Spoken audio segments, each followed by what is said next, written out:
This video begins from chapter 132. If you haven't watched the previous chapters, don't worry. The link is available in the I button and in the description below. Make sure to check them out so you don't miss any important moments of the story. Enjoy the episode. As they continued their march deeper into the underground shelter, a sudden tremor rippled through the earth, causing the dimly lit light bulbs hanging from the ceiling to sway violently. Shadows danced across the walls as the shelter groaned under the strain of the quake. Feeling the familiar tremors beneath his feet, Captain Kappas clenched his jaw and cursed under his breath. His sharp gaze swept over his soldiers before he barked, "It's starting again.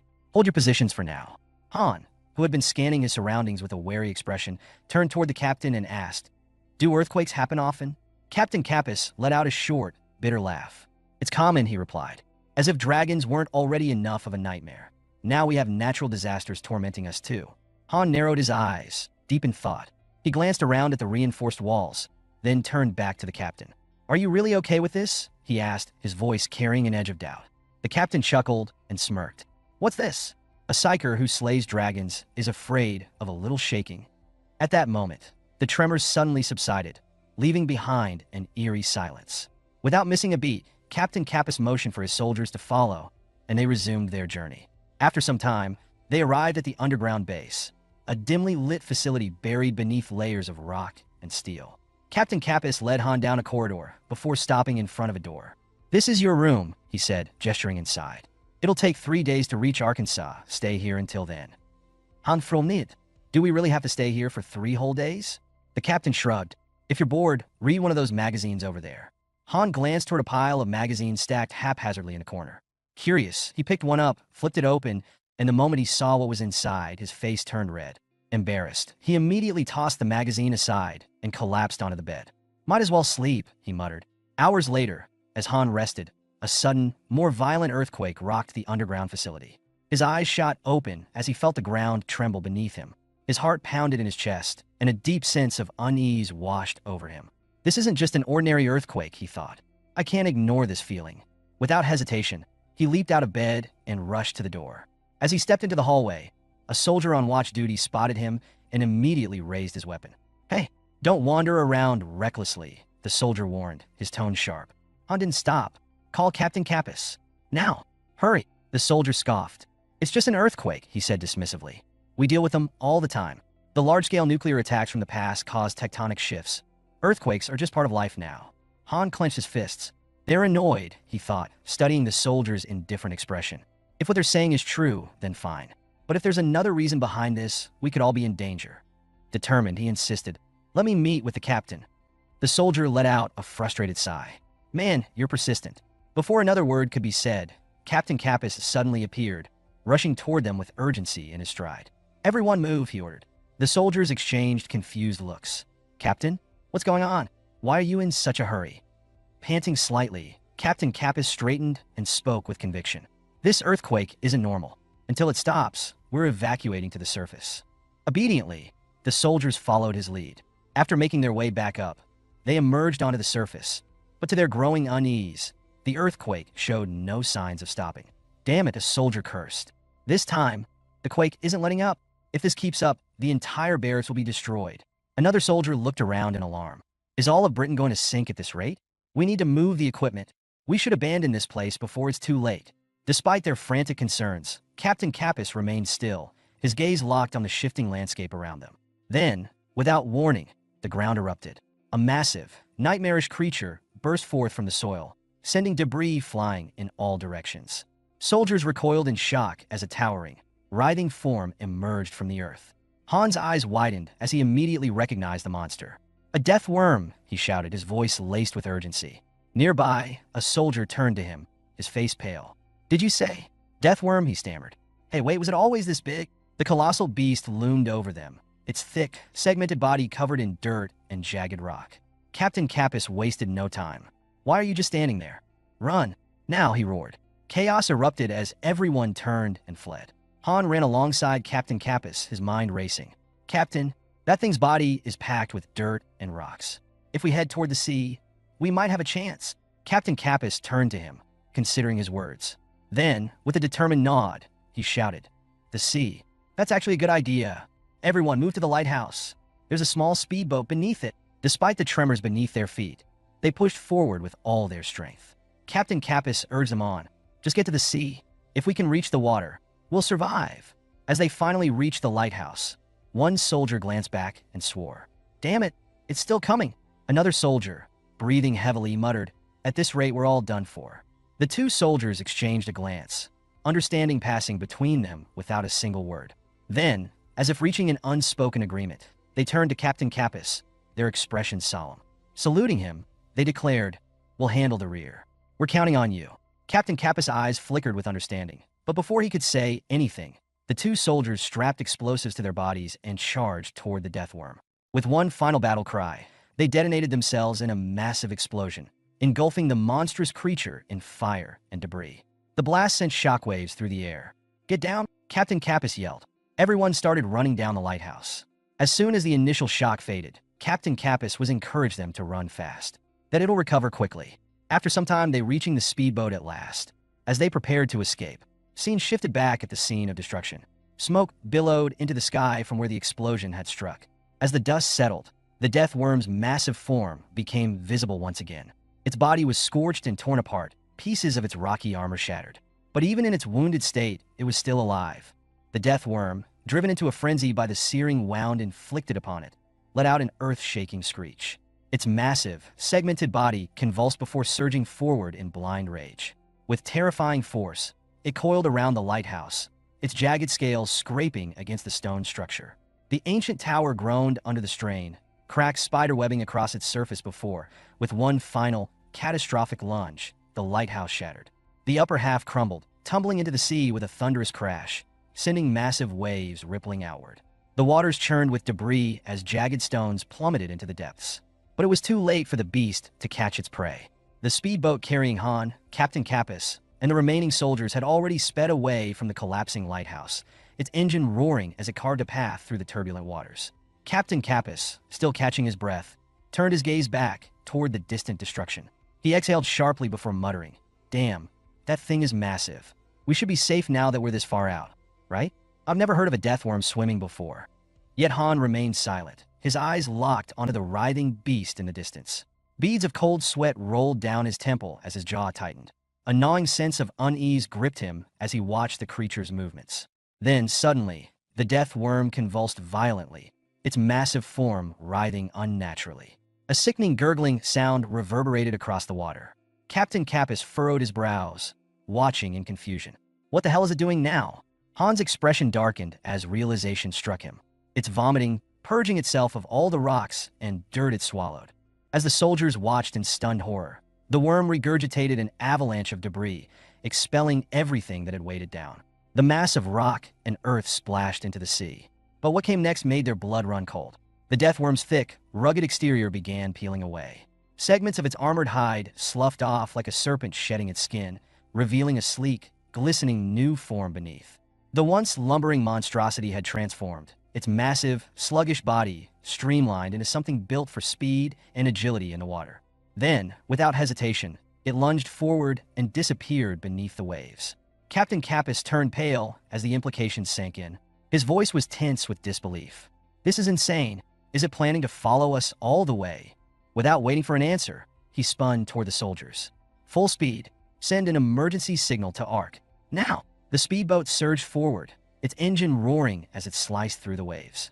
Minutes passed in tense silence, the crew scanning the waters for any sign of their relentless pursuer. One soldier narrowed his eyes and asked, "Do you see anything?" Han, gripping the boat's railing, clenched his teeth. His gaze swept over the surface of the ocean, his instincts screaming at him. "No, but if we stay here, we're done for." Then, without warning, he moved. Before anyone could stop him, Han seized a spear and hurled himself overboard. "He's insane," a soldier shouted in shock. Jumping in with just a spear? Beneath the water, Han steadied his breathing, gripping his weapon tightly. His mind raced as he analyzed the situation. It's smaller now, he realized. Its transformation must have altered its body structure. Its bulk is gone, but that means it's faster and more agile. If I don't stop it here, we'll all be dead. The water around him rippled ominously, and then a monstrous shadow surged toward him. The death worm's new, streamlined form cut through the ocean like a torpedo. Its mouth, now lined with rows of razor-sharp teeth, gaped open, prepared to consume him whole. At the last moment, Han twisted his body, narrowly dodging the attack. In the same instant, he channeled his psychic energy into his spear, the weapon glowing with a bluish light. He lashed out with a precise strike, slashing through the worm's side as he passed by. A guttural roar erupted from the beast as dark blood spilled into the water. Above, the soldiers stood frozen in shock. "Is he actually fighting it?" one whispered. "Unbelievable," another muttered. Captain Kappas, however, had no time for hesitation. "Are you all just going to stand there? Get ready to help Li Han." He quickly secured a rope around his waist and prepared for action. As Han surfaced, gasping for air, Captain Kappas leaped overboard, extending his hand. "Grab on!" 3 soldiers held onto the rope with all their strength. As soon as Han took Kappas' hand, they heaved, pulling both of them back onto the boat. Still panting, Han turned to Kappas. "Grenade! Get it ready." Kappas gave a sharp nod. "Understood." A short while later, Han secured the grenade to his spear, tying it tightly with unwavering precision. Meanwhile, the death worm, seemingly unfazed by its wound, broke through the ocean surface once more, towering over the boat. Han exhaled, steadying himself. "I have to end this in one strike." The beast let out an ear-piercing screech before launching itself toward him, jaws wide open. Han reacted instantly. He hurled his spear, the weapon imbued with his psychic energy, straight into the creature's gaping mouth. A heartbeat later, a deafening explosion erupted from within the worm's body. The force of the blast sent both Han and the monster crashing onto the boat's deck. The beast's body, engulfed in flames, writhed violently as the fire consumed it. The impact rocked the vessel, sending soldiers sprawling onto the floor. With a final, agonized screech, the death worm's charred remains collapsed into the sea. The burning carcass floated on the surface, motionless. Han, exhausted, used his telekinesis to retrieve his spear before sinking onto the deck. Captain Kappas pushed himself up, still catching his breath. "You're absolutely insane, but thanks to that crazy move, we made it." Han, still gasping for air, let out a weak chuckle. "That was too close. I don't even have the energy to stand." Captain Kappas shot a wary glance at the floating corpse. "Are we sure it's dead?" Han exhaled deeply. "Even if it's alive, it'll take a long time to regenerate." Kappas nodded. "Good. Let's get the hell out of here." With that, the boat sped away, leaving the smoldering remains of the beast behind. Later that evening, as the soldiers finally sat down to eat, one of them placed a meal in front of Han with a grin. "Eat up. You earned it." As the others gathered around the table, Captain Kappas turned to Han. "We finally made contact with Ark. A meeting set for tomorrow morning. Since we got some time, I'll tell you about them." Han's expression grew serious. He leaned in, listening intently. Captain Kappas spoke in a measured tone, his expression grim. "The artificial island of Ark, as you once knew it, no longer exists. It has been destroyed. In the aftermath, the U.S. reached an agreement. Ark was acquired in exchange for something called Terranode." Han, sensing the weight behind the unfamiliar name, furrowed his brows and asked, "What exactly is Terranode?" Captain Kappas met his gaze and explained. Terranode is the designation for a state-of-the-art, multi-purpose amphibious assault nuclear submarine. Currently, there are only 2 in existence, one in Ark's possession and the other under the direct control of the U.S. government. Han mulled over the information, his mind racing. Ark's nature makes having a fixed base an enormous risk, he thought. They had no other choice but to remain mobile. If you think about it, even Citadel, despite all its defenses, is standing on shaky ground. As dawn broke the following day, golden light spilling over the restless sea, their boat finally reached its destination. Stepping onto the dock, Captain Kappas turned to Han, extending his hand with a firm grip. "It was a pleasure meeting you, Li Han," he said. Han shook his hand, his expression steady. "Likewise, the pleasure was mine." There was a fleeting moment of silence before Captain Kappas sighed. "It's disappointing," he admitted. "Even though our time together was brief, it was meaningful. Ark is currently following a predetermined route, and it should be arriving soon."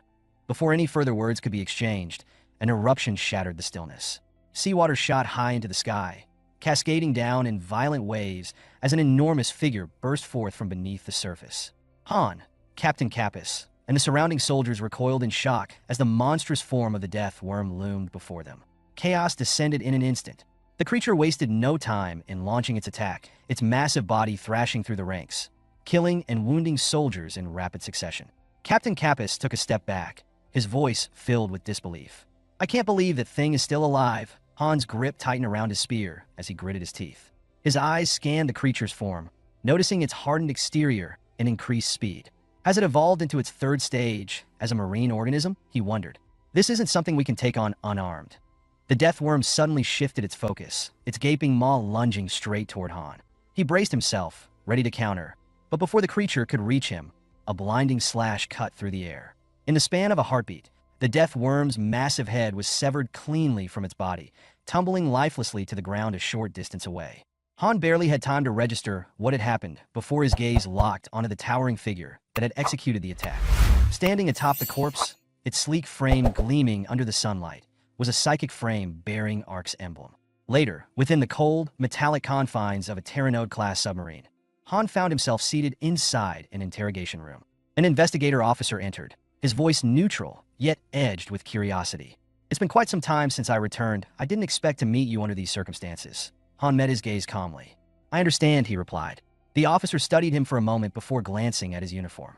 "Li Han, are you affiliated with Citadel?" Han's response was immediate. "No, I'm not." The officer's eyes narrowed. "Then why is your uniform and equipment from Citadel?" Han remained unfazed. "If Ark had found me first, I'd be carrying their equipment instead." The officer remained silent for a moment before shifting gears. "Tell me, what exactly happened in the last 3 years?" Han leaned back slightly. "I won't discuss that here," he said firmly. "If you want answers, someone of chief of staff rank or higher needs to be present. There are things I can't openly talk about." The officer considered his words before nodding. "Very well. I'll take you to the chief of staff's deputy." As a precaution, he secured specialized handcuffs around Han's wrists. Though not entirely restrictive, the gesture was clear. Ark was maintaining a position of caution. As Han followed him down the corridor, his thoughts lingered. "So this is how I'm treated." Their hostility towards Citadel is apparent. They stopped before a heavy, reinforced door. The officer turned to him and said, "The chief of staff's deputy is inside. You already know who it is." Han pushed open the door and stepped inside. Waiting for him, seated in a chair with a composed expression, was Sergeant John Red. Upon seeing Han, the man adjusted his tie and greeted him. "It's been a while, Li Han." Han nodded. "It has been, Sergeant." John Red made a subtle gesture toward the investigator, who immediately turned and exited the room. Once they were alone, John Red leaned forward. "Let's skip the formalities. There are no listening devices here. Tell me everything." Han exhaled slowly. "To secure Ark's cooperation, I have no choice but to trust you, Sergeant." And so, Han laid everything out. The events that had transpired, the battles fought, and most importantly, his encounter with the Silver Dragon. John Red listened intently, his expression unreadable. After a long silence, he finally spoke. "This is fascinating. In all my years, even going back to the stories my grandmother used to tell me as a child, I've never heard of something like this. Silver found us, and now, Silver has given us this opportunity." Han nodded. "If we want to locate the Silver Hive, Ark and Citadel need to work together." John Red narrowed his eyes slightly. "We haven't been sitting idle these past 3 years either. We've already eliminated 2 hives." Han frowned. "But they'll just regenerate." John Red let out a dry chuckle. "Yeah, like some second coming of Jesus or something." His tone quickly sobered. "This isn't the time for jokes. If you hadn't warned us, we would have assumed Bahamut-class threats were endless. For now, stay aboard the Terranode. You're free to move around, but don't cause any trouble." The next day, as Han walked through the corridors of the submarine, he suddenly heard familiar voices. "Li Han, you're alive. I'm so glad you're back." 2 Psycheers stood before him, their faces filled with relief. Han offered a small smile. "It's been a while. What about Canute and Joyce? Where are they?" The Psycheers exchanged nervous glances before one of them finally answered. "Newt's in the hangar. You better see for yourself." Han wasted no time heading there. As he stepped inside, conversations halted and heads turned. "You're alive. It's great to see you," several people called out, relief evident in their voices. "Anudid." "Same here." Then from behind him a voice spoke. "I heard you arrived, but I've been busy." Han turned toward the speaker and was met with a surprise. Octo, who had once been noticeably overweight, now appeared slimmer, sharper, and more refined. "Unsmith kid, were you that heartbroken when I died?" Octo chuckled. "There was never anyone better than you, after all." Han's expression shifted. "More importantly, Octo, I heard Canute is here." A heavy silence settled over the room. Octo adjusted his glasses, his tone more serious now. "Canute is behind that big door." He gestured toward a massive, reinforced gate. Han's gaze followed the direction of his hand. Emblazoned on the door were 2 radiation warning symbols, standing out like ominous beacons. Octo took a deep breath before speaking, his tone steady yet grim. "The 3rd-generation Psycho frame housed within this unit is a heavily modified version of the 2nd generation we originally developed. That version was ultimately sent to the US, but this one is something entirely different. It has been extensively reworked. Its design philosophy diverges completely from the previous generation. Unlike the 2nd generation, which followed a more conventional approach. This version operates using a nuclear reactor as its power source. Because of that, only individuals with regenerative abilities, those capable of healing rapidly, are able to pilot it. Otherwise, the sheer strain would kill any ordinary person within minutes. He exhaled, his expression unreadable. It's called the Iron Maiden. Han's expression stiffened as an unsettling thought crossed his mind. The reason it's called that, don't tell me. Octo nodded, his voice solemn. You already know the answer. His eyes darkened. It's no exaggeration to say that piloting it is akin to being trapped inside a torture device. The pilot is subjected to unimaginable pain, their body torn apart, and then forced to regenerate over and over again. That is the price of operating the Iron Maiden. A sense of horror crept up Han's spine. Who in the world? How could anyone conceive such a thing? He muttered, barely able to comprehend the cruelty behind its design. Octo sighed. Only 3 units of the 3rd-generation Psycho frames were ever built. With those 3 units, they managed to take down 2 Bahamut-class dragons, something that should have been impossible. But in the end, only 1 enhanced soldier remains. His voice grew even quieter. Canute is the last one still alive. The other 2, they took their own lives. Hearing that, Han felt a chill run through him. A cold sweat formed on his forehead as he processed the weight of Octo's words. The scene shifted. Inside the large chamber that Octo had spoken of earlier, the massive 3rd-generation Psycho frame stood motionless, a testament to both its power and the horrors that came with it. A voice echoed through the room. Jetpack removal complete. 3 individuals clad in protective radiation suits swiftly approached the frame, their movements precise and practiced. They worked quickly to open the cockpit, releasing the locking mechanisms. The heavy, reinforced panel slid apart with a loud hiss, revealing the pilot inside. A man, his body weary from the ordeal, slowly emerged from the frame. His steps were unsteady, but when the crew moved to support him, he lifted a hand in refusal. I'm fine, he muttered. A faint, greenish psychic energy flickered around his body, stabilizing him. This man was none other than Canute. As he steadied himself, his mind remained clear. It's fine, he told himself. I'm someone who kept moving even when half my body was wrecked. This is nothing. Sometime later, as Canute changed into a fresh set of clothes, a familiar voice called his name from outside the room. He hesitated for only a moment before hastily finishing up and stepping out, a simple hat covering his bald head. Waiting for him was Han, a familiar smirk on his face. Canute, it's been a while. Canute's eyes narrowed before softening slightly. You're alive, Li Han. Han Huklid. Are you trying to be Octo's little brother or something? Canute let out a tired but genuine smile. Every last bit of fur fell off. Even when it barely starts growing back, it falls out again. Han observed him for a moment before sighing in relief. For the first time in a while, he allowed himself to relax. Later, in Canute's quarters, the two sat facing each other. How did you survive? Canute finally asked. Han leaned back slightly. I got lucky, he said simply. You'll see the official report when it's released. For a while, the conversation shifted to lighter topics, shared memories of their past, moments of camaraderie that felt like a lifetime ago. But the brief reprieve didn't last. Canute, Han eventually said, his tone growing more serious. You know Kuro is at Citadel, right? The moment the words left his mouth, Canute's expression darkened. The faint trace of warmth in his eyes vanished. Have you been to Citadel? Anudit. Yeah, I've been to both Citadel and Arkansas. If we want to survive, we need to work together. Canute clenched his fists.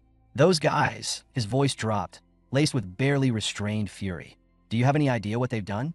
Canute, this is a practical matter. If we keep going like this, Before he could finish, Canute's anger erupted. With a violent motion, he flipped the table between them, sending the coffee cup crashing to the floor. The dark liquid spilled across the ground, spreading in all directions. Trembling, Canute gritted his teeth. His voice was low, but filled with fury. Li Han. Joyce was killed by them. Han's eyes widened in shock. Canute's entire body tensed as he clenched his fists harder, his nails digging into his palms. A thin trickle of blood dripped from his lips as he bit down in frustration. Turning away, he spat out his final words. Just leave. 2 days later, Han walked through the cold, dimly lit corridors of the submarine, his thoughts clouded. I haven't seen the sun in 3 days. This place may be safer, but Citadel's living conditions are much better. A soft beep broke his train of thought. A notification appeared on his watch. Sometime later, inside the meeting room of ARC, Han stepped in. Seated before him were several high-ranking officers, their presence alone a sign of the meeting's importance. A stern-looking man at the center of the room greeted him. Nice to meet you, Li Han. I'm the deputy commander here, Colonel Tobias. Han glanced around. Many eyes were on him, scrutinizing his every move. Colonel Tobias folded his hands in front of him. The information you provided was intriguing, he said. We've been reviewing it for quite some time now. But tell me, do you have any way to prove that the hive is resurrecting? Han gritted his teeth, thinking this is frustrating. Tobias continued, his voice carrying a sharp edge. You disappeared for 3 years before making contact with us. Why now? If this threat was as dire as you claim, why didn't you reach out sooner? He leaned forward slightly. Above all, the fact that you came through Citadel. I grew up and trained in Ark, he said firmly. I've survived near-death situations. I've hunted dragons. If you won't trust me, then who the hell will you trust? His voice rose. By the time you finally believe me, by the time the hive's resurrection is undeniable, we'll all be dead. Silence filled the room. Some of the officers exchanged uneasy glances. A bead of sweat formed on the brows of a few, though one man, John Red, remained unaffected. After a long pause, Colonel Tobias exhaled. Then, after deep contemplation, he spoke. In 3 days, I will arrange a meeting with the commander. Han's breath hitched. The commander? Does he mean Jürgen Teller? Tobias continued, his tone measured. By then, the commander should regain his clarity. There is no better way to determine the truth than this. Han clenched his fist before nodding. Understood. Tobias stood. Then I'll see you again in 3 days, Li Han. The scene shifted. Deep within the facility, a man sat strapped to a chair. Thick restraints bound his arms and legs, holding him in place. Red spectral energy flickered violently around his body, pulsing erratically. He threw his head back and let out a maniacal laugh, his body trembling as the red aura flared wildly. Some time later, the setting transitioned to a dimly lit training room, where Han and Canute assumed their combat stances, both poised and ready to engage in a sparring match. Canute was the first to act, swiftly launching a punch aimed at Han's torso. Han reacted instinctively, raising his arm to deflect the attack with ease. Undeterred, Canute followed up with another strike, this time with more force. Han braced himself, crossing his arms to absorb the impact, feeling a slight strain but maintaining his stance. Canute glanced to the side and called out, Kuro, is he doing well? Without missing a beat, Han responded, he's getting by just fine. Without hesitation, Canute surged forward, his fist cutting through the air as he aimed another powerful punch at Han. At the last moment, Han barely evaded the blow, stepping backward just in time to avoid contact. Panting slightly, Han fixed his gaze on Canute and spoke between breaths. Canute, our goal is not revenge. Canute clenched his fists, his expression hardening. I know, but they're the ones who betrayed us first, he exclaimed before throwing a forceful punch. Han instinctively raised his arms once more, crossing them to shield himself against the impact. Some time later, in the changing room, Canute stood with his arms folded, his eyes narrowed in determination. Omega 1, he's definitely the one who killed Joyce, he said firmly. Turning his gaze to Han, he continued, Do you remember what I said before, Li Han? Anyone who hurts my friend, no matter what happens, I will personally kill them. Han remained silent, his face unreadable. Some time later, Han approached Octo with a resolute expression. I need my psycho frame, he stated bluntly. Octo arched an eyebrow. Getting straight to the point, huh? You know I can't just make one whenever I want. Han held his gaze. Think about it. You're a genius. Do you have any spare ones? A smirk tugged at the corner of Octo's lips. I am a genius, he thought to himself, feeling a tinge of pride. Without wasting a moment, he turned to his subordinate. Hey, do we still have Li Han's data? Take him and run a physical exam. Check his physical abilities too. I'll check the storage. But don't get your hopes up too much. Han's thoughts were focused. No one knows what's going to happen next. I need a psycho frame. His subordinate approached him and gestured. Come this way. 3 days later, John Red escorted Han to a secure door, where a red light flickered above. As the indicator turned green, John stepped aside and said, Now go inside. Han entered the room, his steps echoing in the silence. Seated in a chair before him was Commander Jürgen Teller. At the sound of Han's approach, Jürgen Teller slowly lifted his head and met Han's gaze. It's been a while, he remarked. Han studied him carefully. Do you remember me? Jürgen Teller's expression remained neutral. My memory is still good enough. Han's eyes narrowed. You don't have much time, do you? I want to prove my innocence. Without responding immediately, Jürgen Teller gestured for Han to remain quiet as he flipped through the report Han had handed over. After a moment, a slight smile appeared on his face.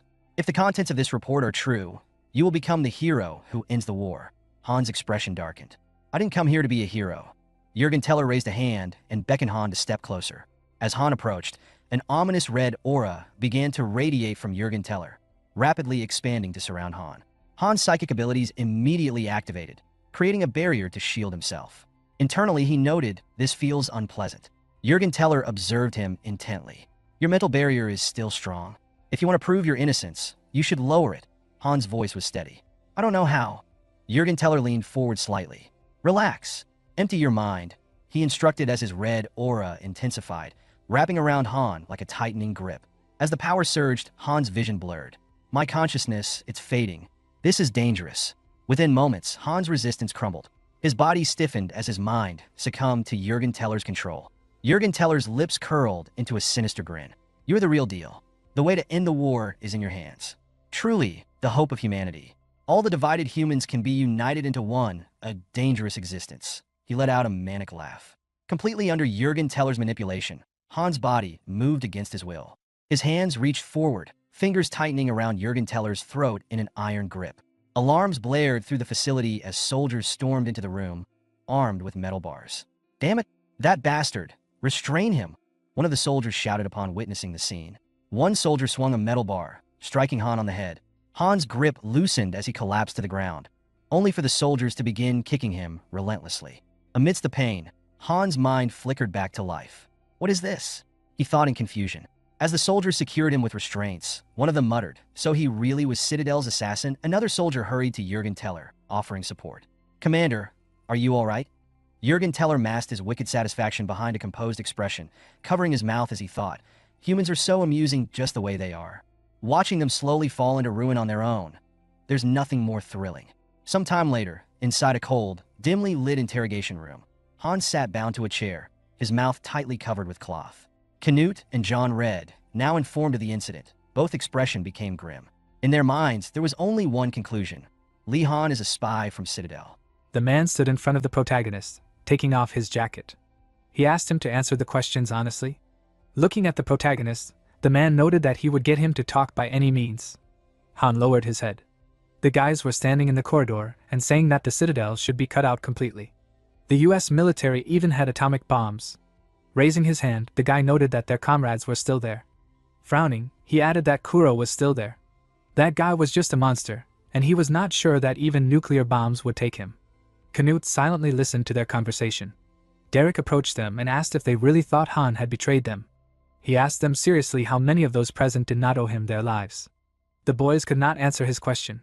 Furious, Derek listened as they explained that they could never fully understand what was on his mind. The main character had been hiding from them for 3 years without giving them any news. Derek grabbed the guy and asked if he thought that just because he said that, it made it true. The boys tried to restrain him. Pointing his finger, the guy screamed that Derek should pull himself together, otherwise he would also go as a spy.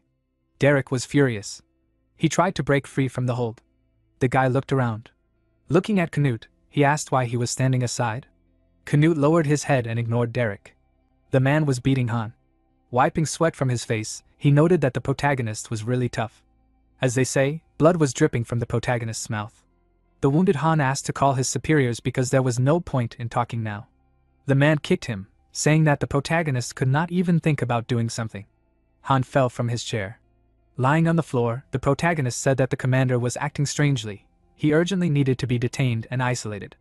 Trying to get up, the protagonist clarified whether Sergeant John could hear him. Looking at the screen, the soldier heard Han's words, that if he really planned the murder, he would not have been caught so easily. When he was in Alpha, he never failed a single mission. Watching what was happening, the deputy commander here, Colonel Tobias, noted that the protagonist, even in this situation, was trying to sow doubts. Nothing less should be expected from the Arca elite. John Red looked at him and said that Han was one of the most outstanding soldiers.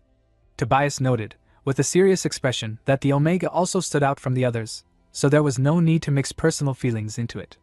They saw the man in front of Han declare that he would pull out his nails one by one if he did not answer what was asked. Frowning, John thought that, knowing the protagonist, he could probably hold out for a while longer. Now was not the time to stand around and wait idly. He looked at the projection. Smoking a cigar, John thought that, as expected, according to the camera recording, they could not understand anything. Going out into the corridor, the guy said that he was still tormented by doubts. Moving on, John noted that Han was extremely meticulous. This was not his style at all, and if he really wanted to, the commander would already be dead. Octo met him and asked if the protagonist was serious about being a spy. He cried out, with a dumbfounded look, that this could not be. The furious scientist said that this was all, maybe the others didn't know, But he knew Han hadn't changed a bit in 3 years. Standing in front of John, Octo said that people lie, but neither the equipment nor Han could lie. The guy walked away, saying that they would talk later. John suddenly stopped.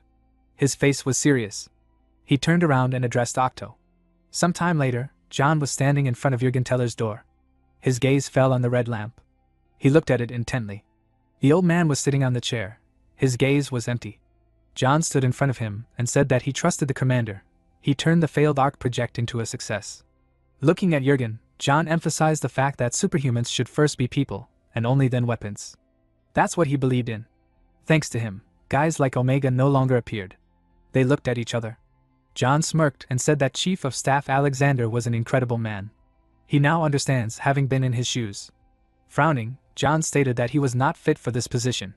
Now he wants to listen to his feelings, not logic.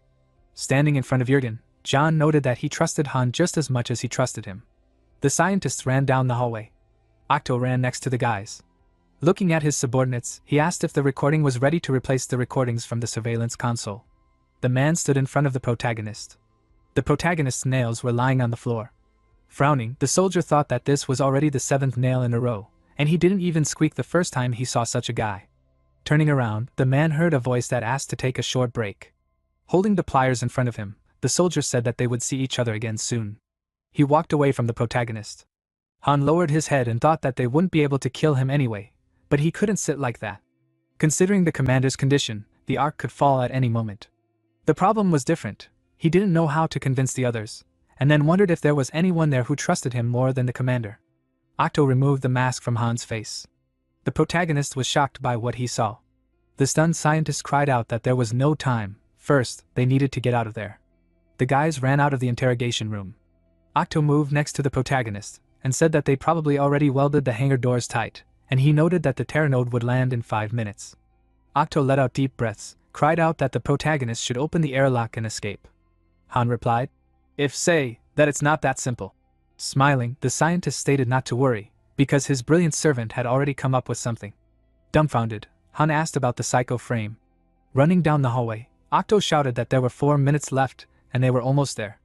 The man leaned over to the guy. Picking up the drill, he said that everything was ready. The protagonist looked at the hand and asked if it was ready for work, because it looked like a rather crude assembly. The scientist stood in front of him and told him that it was made in a hurry, but there was no need to worry. He brought it to mind. It is called Old Man. He combined the parts of the first and second generations. You could say that it is generation 1.5. Octo looked at Han and said that the data says that it is ready for battle, but theory always diverges from practice in some way. But he will definitely cope with everything. Han looked at the screen and replied that the final test will be held in a real battle. Picking up the spear, the man said that there are 2 minutes left. The protagonist took the weapon, thinking about the fact that people are ready to help him without thinking about the risks. Why go so far? Smiling, the guy thought that there was no point in asking questions and thanked Octo. The scientist adjusted his glasses with a smile. Looking at the lamps, he said that he had outlined an escape route. Let him get out now. The protagonist pushed off the ground, hearing that he had a message from Sergeant John. Han ran down the corridor and listened to what the man said. As if they were even, he said that he would understand what he was talking about. The guy pointed his hand forward and said that he was there. It was necessary to stop him. The protagonist jumped above the guys. The crowd looked at him in surprise. The protagonist landed on his hunches, listening to everyone marvel at the tele-armor. The guys looked after him and asked where he got it from. Han smiled, thinking that he expected nothing less from Octo. After all, it only took a few days to calibrate. The guys pounded on the door and asked who welded it shut. Was there a spy inside? Canute stood at the back of the crowd. He gritted his teeth in displeasure and thought about Octo. The protagonist ran down the hallway. The guy ran to the exit. Frowning, Han thought about the fact that there were 2 high-speed ships, but which one was it? He scanned the ship and decided what it was. A flash appeared behind him. Canute swung his spear. The protagonist jumped back on his hunches. The protagonist extended his hand. Frowning, he called out to his opponent. Canute stood in front of him and asked if he was really running away right after the assassination failed. He looked at him seriously and said that he did not expect this from him and was disappointed. Han looked down and replied that it did not matter what he said. Now he would not believe him. The passage to the sea was opening. Canute stood between the ships and said that, of course, it was so. If he wanted to get out of here, he would have to defeat him. The protagonist's eyes lit up, and he replied that they would settle this dispute. The guy opened his mouth wide and shouted that even if he lost, the fault would definitely not be on the body armor. He swung his spear. The protagonist parried the blow. The protagonist dug his feet into the floor. Gritting his teeth, Han thought that it seemed that the idea of exterminating 2 hives was not a bluff at all. If they worked together, they could easily destroy any hive. The guy dodged the attack. Jumping over the enemy, he thought about getting an advantage in speed. Canute clenched his fist. The guy quickly ran forward. The protagonist flew back. Han extended his hand. The protagonist broke with his hand. Swinging his fist, Canute shouted that he would not defeat him with such a car. He hit the guy in the stomach. The protagonist cried out in pain. The enemy lifted him into the air. Canute pressed Han to the ground. Frowning, he asked why he was betraying him. A bead of sweat ran down the guy's cheek. The protagonist clenched his fist and thought that he would deal with him at once with an upwave, but he would definitely die. This cannot be allowed. Canute hit him with his fist and shouted to surrender. The guy furiously beat his opponent. Grinning, the protagonist thought about the fact that one after another, the systems were failing. What should he do? He looked in surprise. The protagonist looked at the suit diagram and wondered what was on his left hand. The guy remembered Octo being taken aback and asking him why he was so stubborn. He imagined raising his fist and saying that one spear was not enough, he needed a second weapon. Han imagined pointing to his hand and asking for it to extend from his hand. Smiling, the guy thought that he was grateful to Octo, but next time he should at least warn him in advance. The protagonist raised his trembling hand. He bent his wrist. Canute swung his fist. The protagonist frowned. With a cry, the fist was approaching his face. Han hit his opponent on the helmet. Smiling, Canute said that he couldn't kill him like that. He wouldn't even lose consciousness. The guy looked at him seriously and replied that he knew, but he wasn't sure about the latter. The sword began to spark. The protagonist plunged the sword into the helmet. It pierced the opponent through and through. Numerous lightning bolts appeared. The protagonist stood in front of the enemy. Han walked past him. The guy turned around and said that Canute should just get some sleep. He stood in front of the ship and thought that he needed to hurry. The rival stood behind him. The protagonist turned around worriedly. Canute grabbed the guy. The protagonist looked at the glow, thinking that this couldn't be happening. He should have passed out. Frowning, Han wondered if he was still moving by sheer willpower. Canute clenched his teeth in anger. He left a green trail behind him. The guy was holding the protagonist in his arms. Canute flew into the sky. The soldier was holding his friend back. The protagonist bared his teeth. They were flying toward the ship. The guys were falling, screaming. There was an explosion on the ship. The military watched through the screen and said that they had fallen. The protagonist landed on his knee. Han put his hand to his chest. He was walking away from his friend. The guy was holding his stomach. The protagonist froze in surprise. Newt's suit caught fire. The protagonist frowned and called his friend. He quickly ran towards the explosion. Han was trying to take off his suit. The guy threw his head back with a scream. The protagonist threw away parts of the equipment. He was disassembling the burning suit. Han was screaming in panic. The protagonist was getting Canute out of the fire. Meanwhile, the soldiers were running down the hallway. The man was banging on the table and shouting at them to move and grab Han. The guy looked at him tensely. Turning around at the fire, he thought that something was wrong. The protagonist was trying to take off his helmet. The soldiers pointed their machine guns and ordered him not to move. He was under escort. The protagonist looked at them worriedly and said that the small reactor was behaving abnormally. They could all die if they were careless. Newt's helmet was sparking. The soldiers lowered their weapons. The ship was cutting through the waves. It was sailing on the sea. The vessel was moving forward rapidly. Han was pulling on a part of the suit. The guy screamed furiously. The protagonist threw his helmet into the sky. Gritting his teeth, the protagonist thought about what his actions would show, who he really was. The part left a bright trace behind it. The protagonist stretched his hand into the sky. Part of the suit began to glow. There was an explosion in the sky. The ship began to collapse. The guy flew back. Dark smoke filled the sky. Tobias watched in surprise and asked why. John stood behind and said that whatever the reason, Han saved Terranode, and that was a fact. Frowning, he said that they needed to take the commander into custody, start all over again, and from scratch try to figure out who was lying. Canute jumped up in panic. Beads of sweat were running down his face. The guy was sitting in a hospital ward. He was clutching a blanket. Canute bared his teeth furiously. The guy ran into the room. Bending down, he asked if Han was alive. The The soldier looked at the screen with his friend and asked how he was.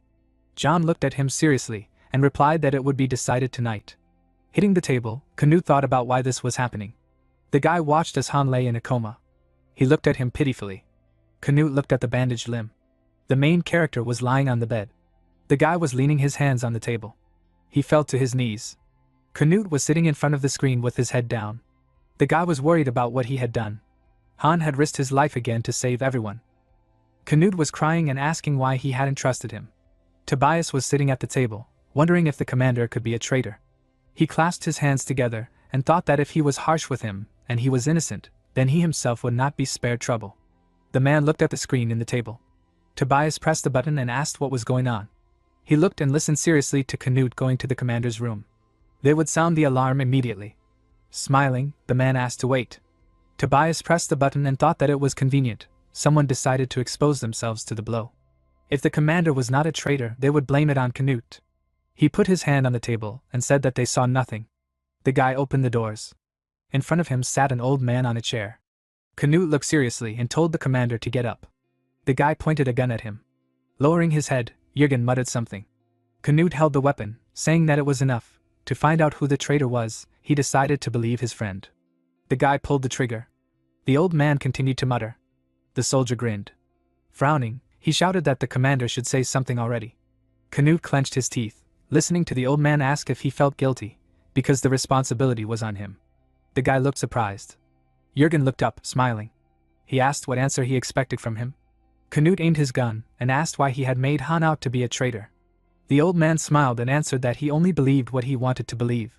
He sat in front of the guy and said that he had called the protagonist a traitor himself, and now, drowning in guilt, he had decided to consider him one.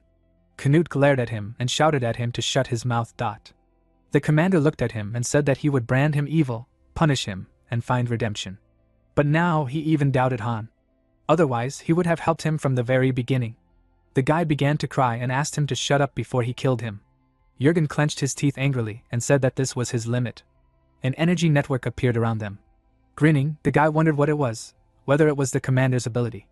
The old man smiled maliciously and said that he was reckless. Compared to Han, he did not even pose any danger.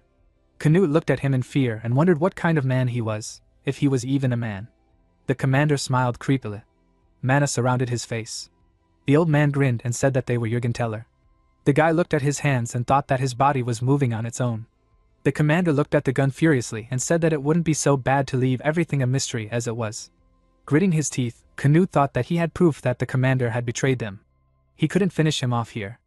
Jürgen frowned and told him to shoot, because he had come to kill him. The guy surrounded himself with mana and screamed that he dared not underestimate him. He grabbed the hand with the gun. The weapon was pointed at his temple. The guy shot himself. Canute pulled the hand with the gun away. Grinning, he asked if Jürgen thought he was cooler, adding that his body belonged only to him. The commander looked at him in shock. The guy had punched him in the stomach. The old man's mouth dropped open in pain. Canute stood over the enemy and said that he would take responsibility for his mistakes. The soldiers burst into the room and ordered him to stand. The guy raised his hands and said that the commander was still alive, although he could hardly still hold that rank. John sat opposite Tobias and said that there was no camera footage for that period. Had no one seen Canute heading there? Tobias brought his cup to his lips and replied that there had been a malfunction, and that they were fixing it at that moment. That was the coincidence. The sergeant, John, smiled and said that it was truly an amazing coincidence. Tobias sat at the table and said that the commander had clearly gone crazy. They hadn't lasted long with a lunatic at the helm. Frowning, John replied that the deputy commander should watch his words. Tobias calmly drank his coffee. The sergeant held out his hand and said that it was true. Something else had mixed into his mind, but it was too early to call him a traitor. Tobias looked at the reflection in the cup and said that he had shown enough. The commander was hostile to people. He put his fist on the table and asked if the sergeant really wanted to have a conversation with him.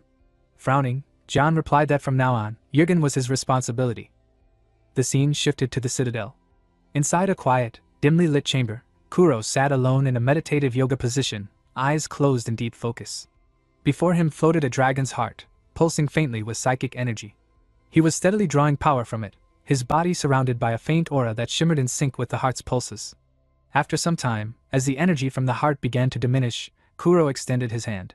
With a controlled breath, he activated his telekinesis, pulling the heart toward himself. The heart hovered for a brief moment before, with a flash of motion, it shot directly into his chest. Kuro gritted his teeth, staggering slightly as his body reacted violently to the foreign energy. After a tense moment of struggle, his breathing steadied. The fusion was successful. He stood, his presence now radiating greater intensity than before. At the room's exit stood Omega 1, waiting with a folded uniform in hand. He smiled as Kuro approached. "We did it, Kuro," Omega 1 said warmly. "This time, it didn't even take 10 minutes. The absorption rate's getting faster." Kuro took the shirt from him and began putting it on. "That doesn't matter," he replied curtly. "Any updates from Li-Han?" Omega 1 tilted his head. "Not yet. Want me to check?" "No," Kuro said. "It's fine. Li-Han is strong." For a moment, Omega 1 remained silent. Then he spoke with a more serious tone. "Right now you're much stronger. Don't downplay yourself, and don't overestimate Han." Kuro looked at him, expression unreadable. "Han doesn't need to be a psyker to be strong. Without psychic powers, I'm just another face in the crowd." He turned away and started walking. "I'm tired.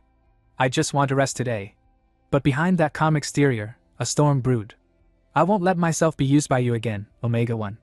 Meanwhile, back at Citadel, Silence quietly opened the door to her room, only to sigh deeply the moment she stepped in. There standing, in front smile, was Yanni. "Welcome back, Silence. I've been waiting forever," Yanni said brightly. Without a word, Silence moved swiftly, grabbed Yanni by the arm, and tossed her out of the room. Yanni landed with a thud, rubbing her back as her eyes welled up. "That's so mean," she whimpered. Silence didn't respond verbally. Instead, she scribbled something on a note and held it up. "Get lost." Then she slammed the door shut. From behind the door, she thought, she doesn't seem dangerous, but this is getting annoying. Every single day? Seriously? Just then, a faint pop sound echoed. Yanni had teleported directly behind her. "Do you really think I come here just because I've got nothing better to do?" Yanni asked with a tired sigh. Silence's hand curled into a tight fist in frustration. "If you were a guy," she thought, "I'd have already knocked you out." She turned around and walked toward her. Yanni's eyes widened slightly. "Wait, you're not really going to hit me, are you?" she said nervously. "I mean, do you even have a spot to hit?" Silence didn't hesitate. She focused her energy into a single finger, then flicked her squarely on the forehead dot. Thwack! Yanni let out a shriek of pain that echoed through the corridor dot. "Ow! That hurt more than a punch!" she cried. Elsewhere, in the deep underwater facility of the submarines, Li-Han remained unconscious in the care unit, hooked up to various monitors and IVs. John Red stood beside the medical team, concern etched into his face. "How's he doing?" he asked the lead doctor. "He's stabilized," the doctor replied. "He's past the critical stage." John nodded in relief. "Good. That's a relief." Inside Han's mind, however, a nightmare unfolded. He found himself standing in the depths of a vast, pitch-black cave. Its walls were unnaturally smooth, clearly man-made. "Where am I?" he thought. "This place, someone built it. As he advanced deeper, he came upon a massive, sealed door. Suddenly, red alarms flared, casting harsh crimson light across the cave. The door shuddered, creaking open with a thunderous sound. Han's eyes widened in shock as he caught sight of what lay beyond.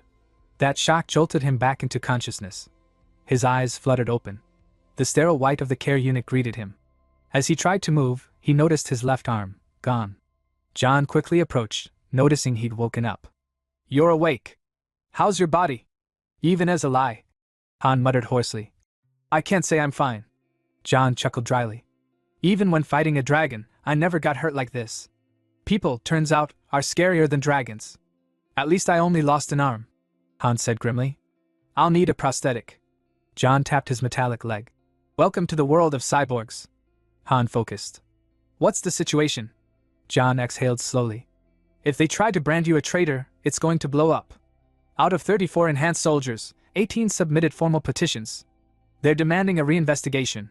They want the truth. Did you really plan things this far ahead?" Han was silent for a moment before answering. "Even if I didn't, I wouldn't have let them all die. My reason for fighting, it's not for revenge. It's to protect someone. Always has been." John gave a short nod. "That's a good answer, Han." Just then, a soft beep came from a nearby terminal. Han turned his head and saw John answering a call. He glanced back and smiled. "Everyone just heard what you said," John told him. "They found it moving." Han narrowed his eyes. Your political instincts have gotten sharper. This'll sway a lot of the neutrals to your side, John replied. But more importantly, I'm not in great shape. I need your advice. Han paused, then said quietly, You're planning to confront the commander. A few days later, Li Han finally emerged from the care unit, leaning on a walking stick for support.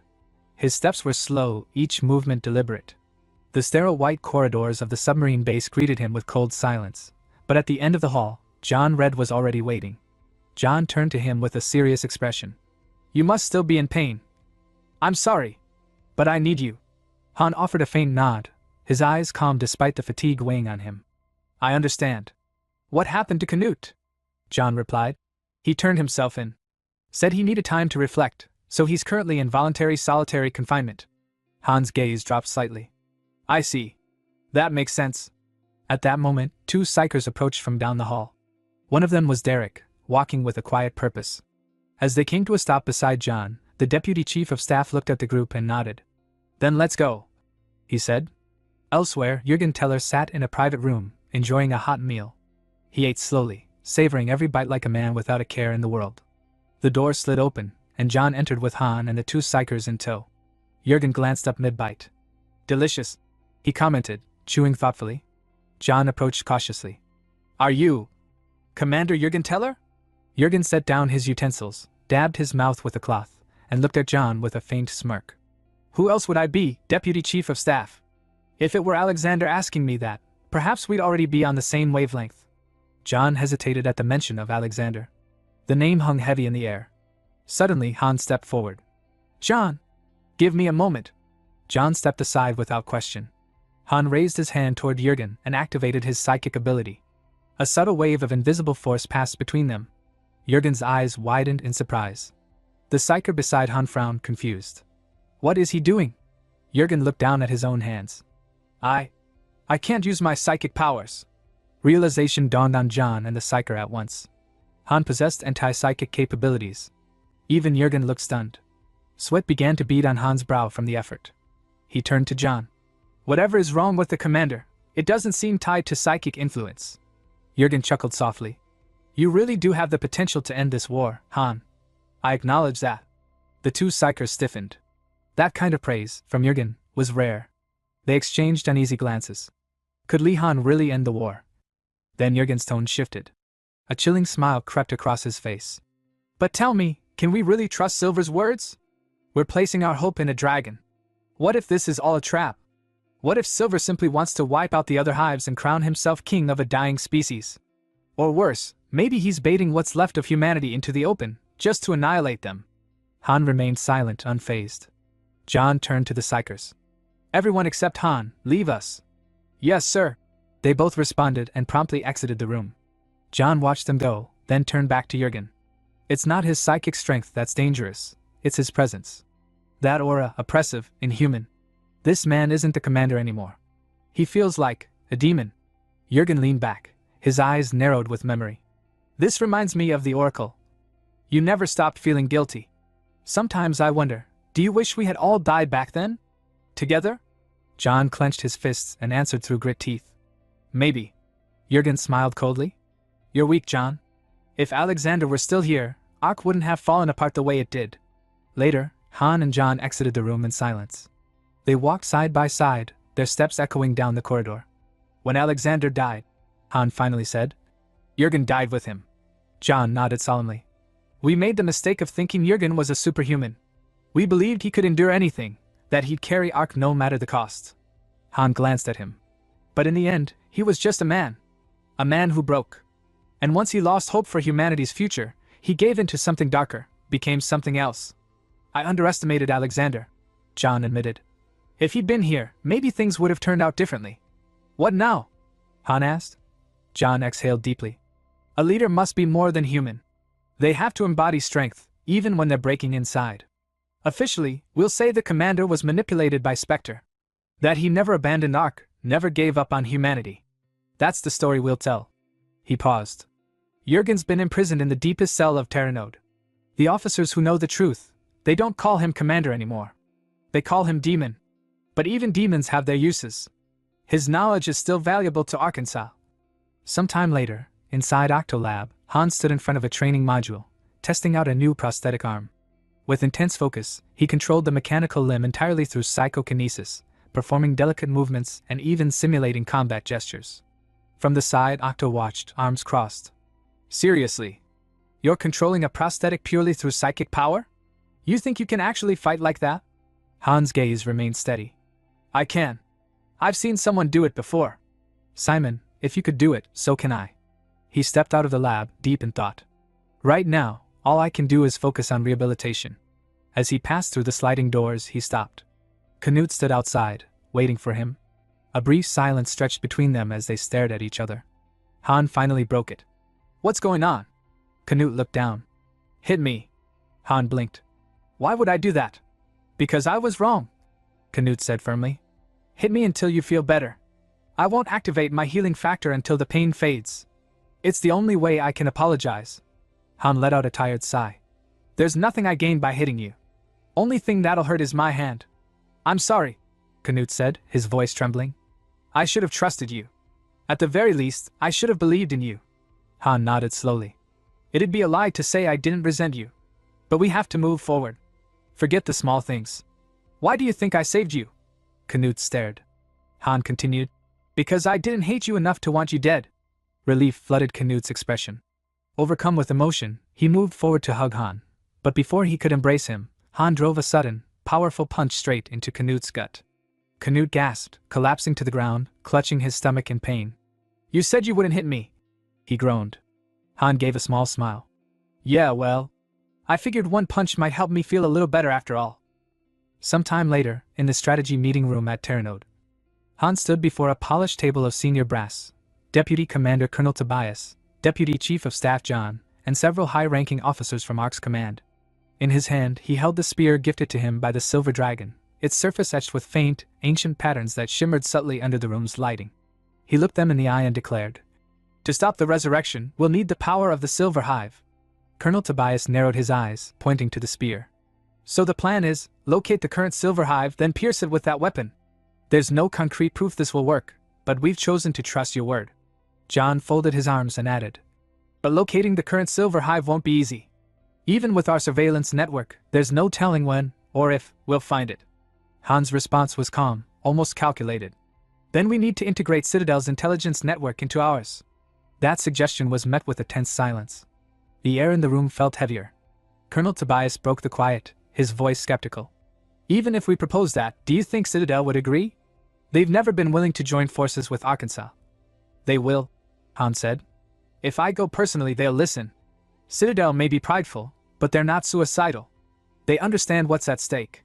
Mutual destruction won't appeal to them. Later, in Colonel Tobias's private office, Tobias leaned against his desk and handed Han a small badge. Congratulations on your commission, Ensign Lee Han. As of today, you're formally assigned to the U.S. Navy Intelligence Division. Han raised an eyebrow, glancing down at the insignia. But I'm not even an American citizen. Are you really authorized to hand this out so freely? Tobias gave a wry smile. Does citizenship matter at this point? The title is ceremonial. It's more about optics than legality. Better to give you an official standing than let you remain unaffiliated. We'll keep Silver's spear secured here. You'll lead the diplomatic mission to Citadel. Han gave a short nod. Understood. He turned to leave without another word. As he watched Han exit, Tobias mused silently. He's meticulous, a perfectionist even. But there's something unexpectedly soft-hearted about him. Tying him to an official post might be the only way to keep him tethered. Meanwhile, Han thought to himself, not bad. With this title, I'll have more freedom to operate independently of ARC's chains. Scene shift to Citadel Cafeteria. Yanni was slurping a bowl of noodles with gusto, sitting across from Silence, who watched her with arms crossed and an unmistakably annoyed expression. Silence's stare was sharp, cutting through the noise of the bustling cafeteria. Yanni pointed accusingly to her messy bangs, grumbling. Seriously? You messed up a lady's hair. That's a high crime. Be thankful I'm letting it slide because we're eating together. Silence didn't speak. Instead, she scribbled on a small notepad and held it up. Yanni squinted at it. Yeah, I get it. Didn't expect you to actually faint, Silence thought silently to herself. So you're not a psyker with physical enhancements, after all. Despite everything, watching Yanni eat so cheerfully put a slight crack in Silence's cold demeanor. She scribbled another note and passed it across the table. Do you like living in Citadel? Yanni paused, reading it. Then she looked up and smiled warmly. Does it seem like I don't? Of course I do. We've got a super psyker commander, psycho frames everywhere. It's the safest place in the world. Honestly. She twirled her noodles. I'd be fine if we didn't win the war. Just maintaining this life is enough. Before I came here, I never even thought about what happiness meant. Just then, her wristwatch chimed. Work time, she said brightly, standing up and gathering her tray. Another day, another shift. I'll head out first, Lady Silence. Silence didn't reply. She only watched as Yanni left the cafeteria, the noise swallowing her up. Scene shift to late night, in a crumbling city en route to Citadel. Amid the ruins of a once thriving metropolis, now reduced to twisted steel and cracked concrete, Han and 3 Arc-Psychers moved stealthily under the glow of a bright, haunting moon. The skyline was jagged with collapsed buildings, casting long shadows in the pale light. Han's thoughts ran quietly beneath his calm expression. To reach the Citadel, we'll need Yanni's help. If we don't get to the next jump point before sunrise, we'll miss the window. Eventually, the group stopped to rest. The night air was cold and brittle. One psyker lit a cigarette, exhaling a stream of smoke as he gazed at the sky. The moon's really bright tonight. Han remained vigilant, scanning the surroundings while kneeling to check a nearby scanner. A few minutes later, he stood and said, "Let's move." The group fell into formation and resumed their advance through the wreckage. But just as they turned into a narrow alley, one of the psychers halted abruptly. His voice was tense. "Contact, up high! Monster! Werewolf!" They all turned in unison, eyes tracing the movement of a creature bounding along the side of a shattered building. It was fast, inhumanly fast, and within seconds it had disappeared onto a rooftop. They raised their weapons, preparing to fire. But then they saw more. Dozens of werewolves, encircling them from the shadows, their eyes glowing faintly. "Form up!" Han barked, and the group shifted into a defensive stance. But the attack came too fast. 2 psychers were struck down in an instant, their bodies crumpling with no visible source of impact. The remaining soldiers turned in every direction, weapons shaking in their hands, confusion and panic rising. "What's happening? Where is the enemy?" But Han understood. He sprinted across the alley and shoved one of the soldiers away from his position, diving in to cover himself. In one fluid motion, he opened fire on what appeared to be thin air. Sparks erupted in midair. His bullets had struck something. A cloaked figure shimmered into visibility, the stealth field shorting out from the impact. An armored Ellis Knight emerged, the glint of metal visible beneath its long cloak. Han's eyes widened in shock. A Ellis Knight? Here? The enemy was far more dangerous than he'd anticipated. Scene transitioned to inside the Citadel. Morning light filtered through the tall windows of the Citadel's residential block. Yanni stood before the mirror in her standard-issue uniform, adjusting her collar with a faint hum on her lips. With a soft smile, she tied her hair into a short ponytail and gave herself a final glance. "All right," she said to no one in particular, slapping her cheek slightly for energy. "Another day, another shift. Let's head out." She stepped out briskly, the metallic halls humming faintly beneath her boots. Her steps echoed with routine familiarity as she made her way toward the monitor room. She arrived exactly on time, checking her wristwatch. Inside, senior psychers monitoring stations, eyes flickering over data streams and surveillance grids. "Yanni reporting in," she called out cheerfully, giving a short salute. Without hesitation, Yanni used her Psyche ability teleported away. A shimmer of light surrounded her, and in the next instant, she vanished. The world reassembled around her in a flash of disorientation. She landed on a field surrounded by ruins, but the sharp tang in the air made her instincts flare. Blood, she realized. Fresh. Yanni instantly dropped to a crouch, unslinging her sidearm and pressing her back against a nearby chunk of broken concrete. Her senses sharpened. What the hell happened here? This zone was supposed to be secure. Meanwhile, a short distance away, gunfire rang out. Han was sprinting through the debris-littered terrain, his breath sharp, each shot from his sidearm dropping a werewolf that got too close. But the sheer number of them was overwhelming. Their snarls echoed as they pursued him like a pack of starving beasts. From her position, Yanni caught sight of him, her eyes widening. "Senior Han?" He looked up mid-run, somehow sensing her presence. "Don't get closer!" he shouted, breath ragged. "There's a cloaked enemy, an Ellis Knight. One of them's invisible." Yanni froze, heart pounding. He knew I was here. Then the gravity of his words hit her. "An Ellis Knight? There's no way I can handle one of those." Her thoughts turned grim. If Han falls, I'll have no choice but to run. I won't survive that kind of fight. Han, meanwhile, continued his evasive maneuvers, cursing under his breath. Damn that bastard. It's targeting our reload windows. That's how the others were taken out. The werewolves closed in from all directions. One lunged, Han shot at midair. Another slashed at him, but he ducked, pivoted, and fired at a second. Yet even as he moved, one last werewolf dropped from above with a shriek, jaws wide. In a split-second reaction, Han jammed the barrel of his gun into its mouth and pulled the trigger. The beast's skull burst, sending blood and bone flying. But before he could breathe, Yanni's voice rang out. "Behind you!" Han twisted, just in time to glimpse a shimmer of steel and light, the Ellis Knight, uncloaking as it brought its blade down. Han barely raised his prosthetic left arm in time, the blade crashing against reinforced alloy. Sparks flew. Gritting his teeth, Han fired point-blank into the knight's face. The shot pierced one of its eyes, causing the armored figure to reel back, blood streaking its helmet. Han pushed off the ground, rolling to his feet. "Sorry," he muttered with a smirk. "Fake out." Yanni ran over breathless. "Are you okay?" Before Han could respond, the Ellis Knight turned and noticed her. Han's eyes widened. "No!" But the knight vanished again, a blur of speed and malice. In an instant, it reappeared behind Yanni, blade raised once more. "Yanni, duck!" Han roared. She didn't hesitate. Instinct took over, and she dropped low. The knight's blade sliced cleanly through empty air, shaving off a lock of her hair. But before the knight could recover, a dagger, crackling with psychic energy, whipped through the air, hurled with deadly precision by Han. The blade buried itself in the knight's head, piercing through the helm with a flash of force. The Ellis Knight froze, then fell like a puppet whose strings had been cut. The battlefield went still. Both Han and Yanni remained frozen for a moment, hearts pounding. Then, slowly, they both exhaled, the tension bleeding from their shoulders. Too close. Scene transitioned to inside Citadel, Omega-1's office. The metallic doors slid open with a hiss as Han stepped inside. Omega-1, leader of Citadel's command psychers, stood by the window, hands behind his back. "Well, look who made it back in one piece," Omega-1 said without turning.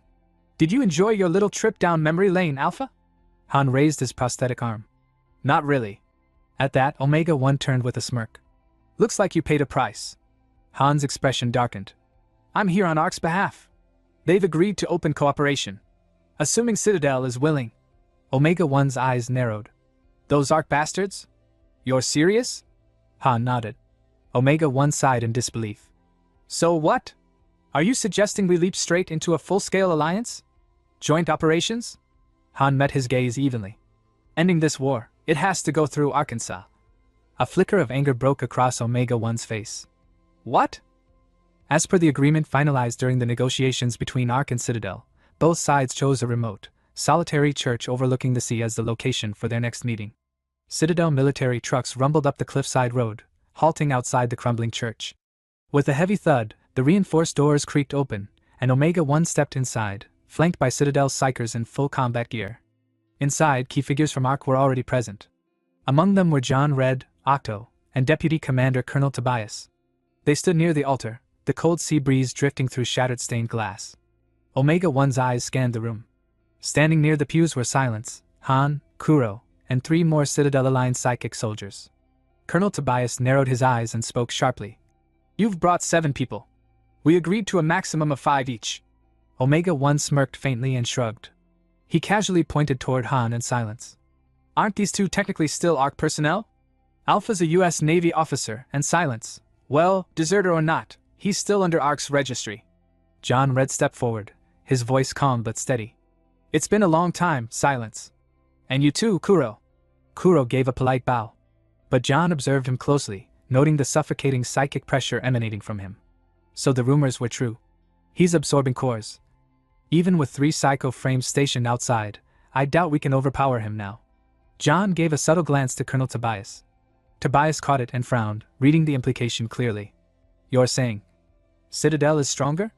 Still, he composed himself and gestured toward the pews. "Let's sit and talk." A short while later, the negotiating table was set. On Han's left sat Citadel's representatives, Kuro and Omega-1.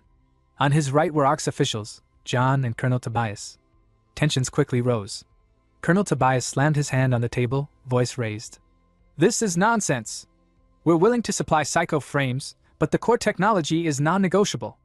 Omega-1 remained unfazed. He smiled coolly. "Then this meeting is a waste of time. If you're willing to choose mutual destruction over cooperation, then history will mock your pride. And if you lose, well, there won't be a history to remember you. Train harder with that shining spear of yours. If you fall, we'll just collect it from your corpse and put it to good use. Tobias clenched his jaw in frustration, lips twitching in fury. But before he could retort, John raised a hand and cut in smoothly. We'll provide it. Tobias turned sharply toward him. What are you saying? John replied grimly. Even if psycho frames become a long-term threat, they're still preferable to dragons. If we fall here, Tobias, everything ends. Omega 1 added flatly. And Citadel will be recognized as an independent nation after the war. Tobias scoffed. A nation led by psychers? Where are your citizens? Where's your land? Omega 1 replied without hesitation.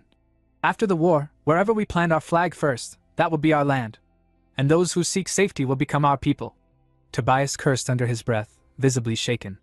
By the time the meeting concluded, night had fallen over the sea. Outside the church, Tobias lit a cigarette and exhaled deeply, muttering curses over the outcome. What am I even supposed to report to the higher-ups? He asked bitterly. John stared out toward the dark horizon. This deal was disadvantageous for us from the beginning.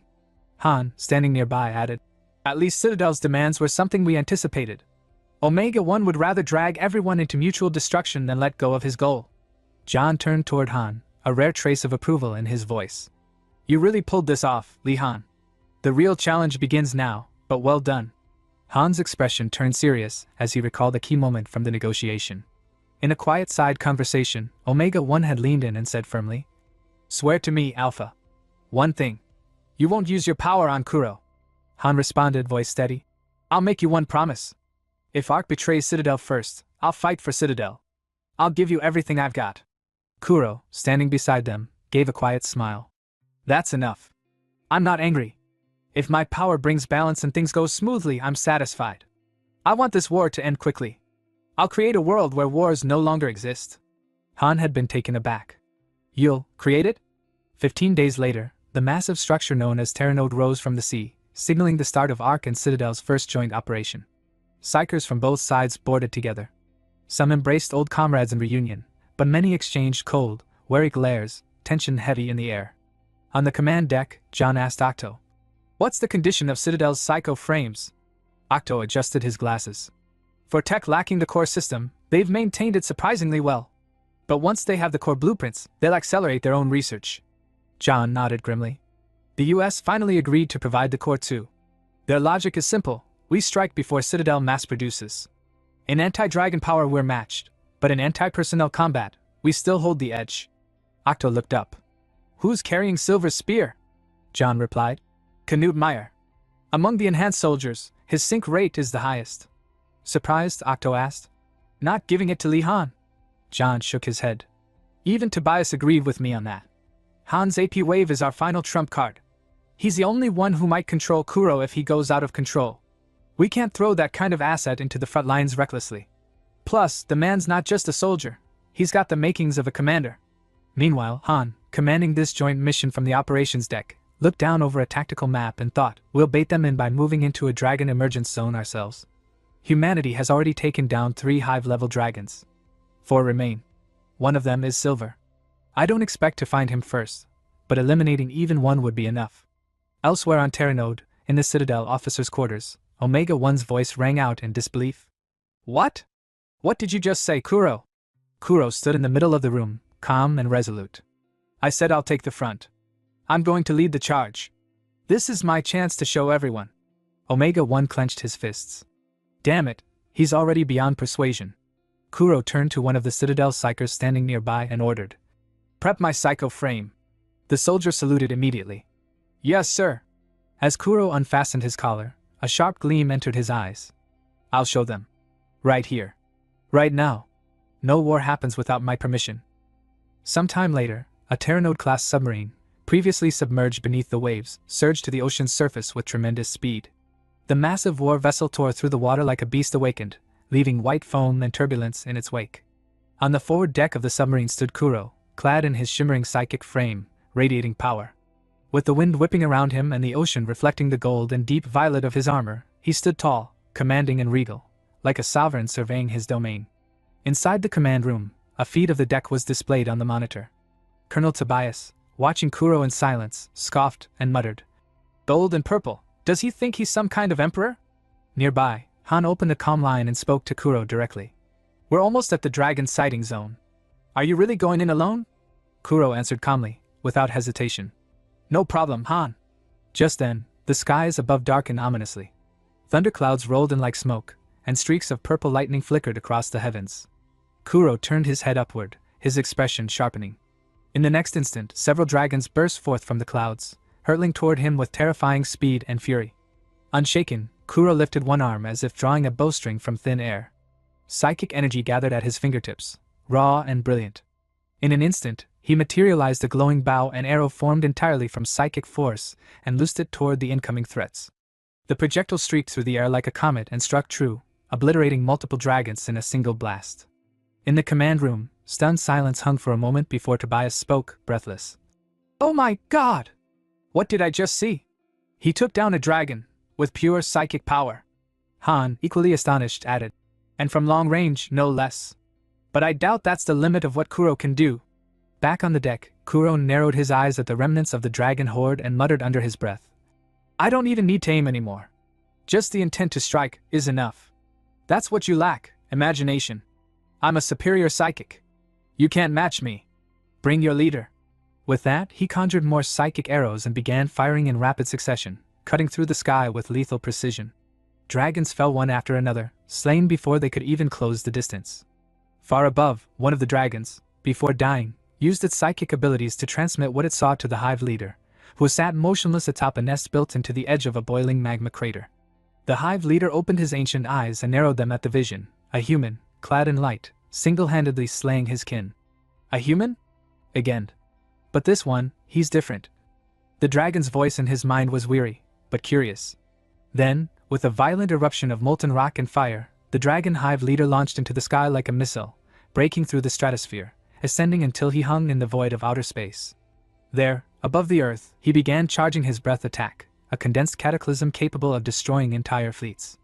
Back on the Terranode, Kuro suddenly tensed, sensing a presence. He turned to the command center's monitor feed and said evenly, "A hive-class dragon has arrived." Tobias's eyes widened in disbelief. "What? Are you serious?" Han responded. "But it's not showing up on radar. Did you see it with short-term foresight?" Kuro shook his head. "No. But I can feel it. That's all I need." He raised his hand slowly toward the sky, palm open as though reaching for something invisible. "If you can sense it, you can aim at it.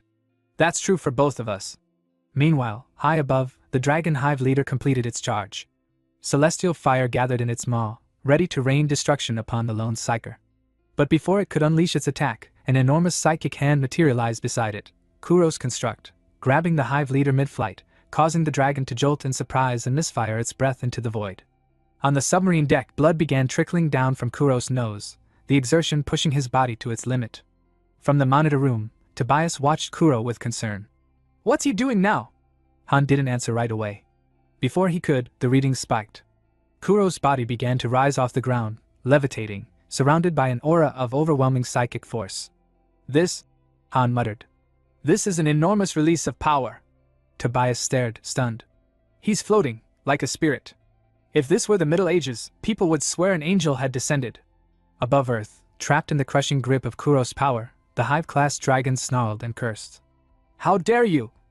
You wretched low-born creature!" But Kuro didn't flinch. He clenched his hand in the air, and the psychic construct pulled the dragon downward, wrenching it from outer space and dragging it toward the ocean. As the hive leader plummeted, his thoughts ran wild. "We weren't like this once. We ruled with order, with balance. We were worshipped as gods, not gentle, but not monsters. Then the humans came, and we fell to rage. To madness. They broke us. If only they were gone, maybe we could return to what we once were." A few seconds later, the dragon's body slammed into the sea near the Terranode, hitting the water with the force of a meteorite.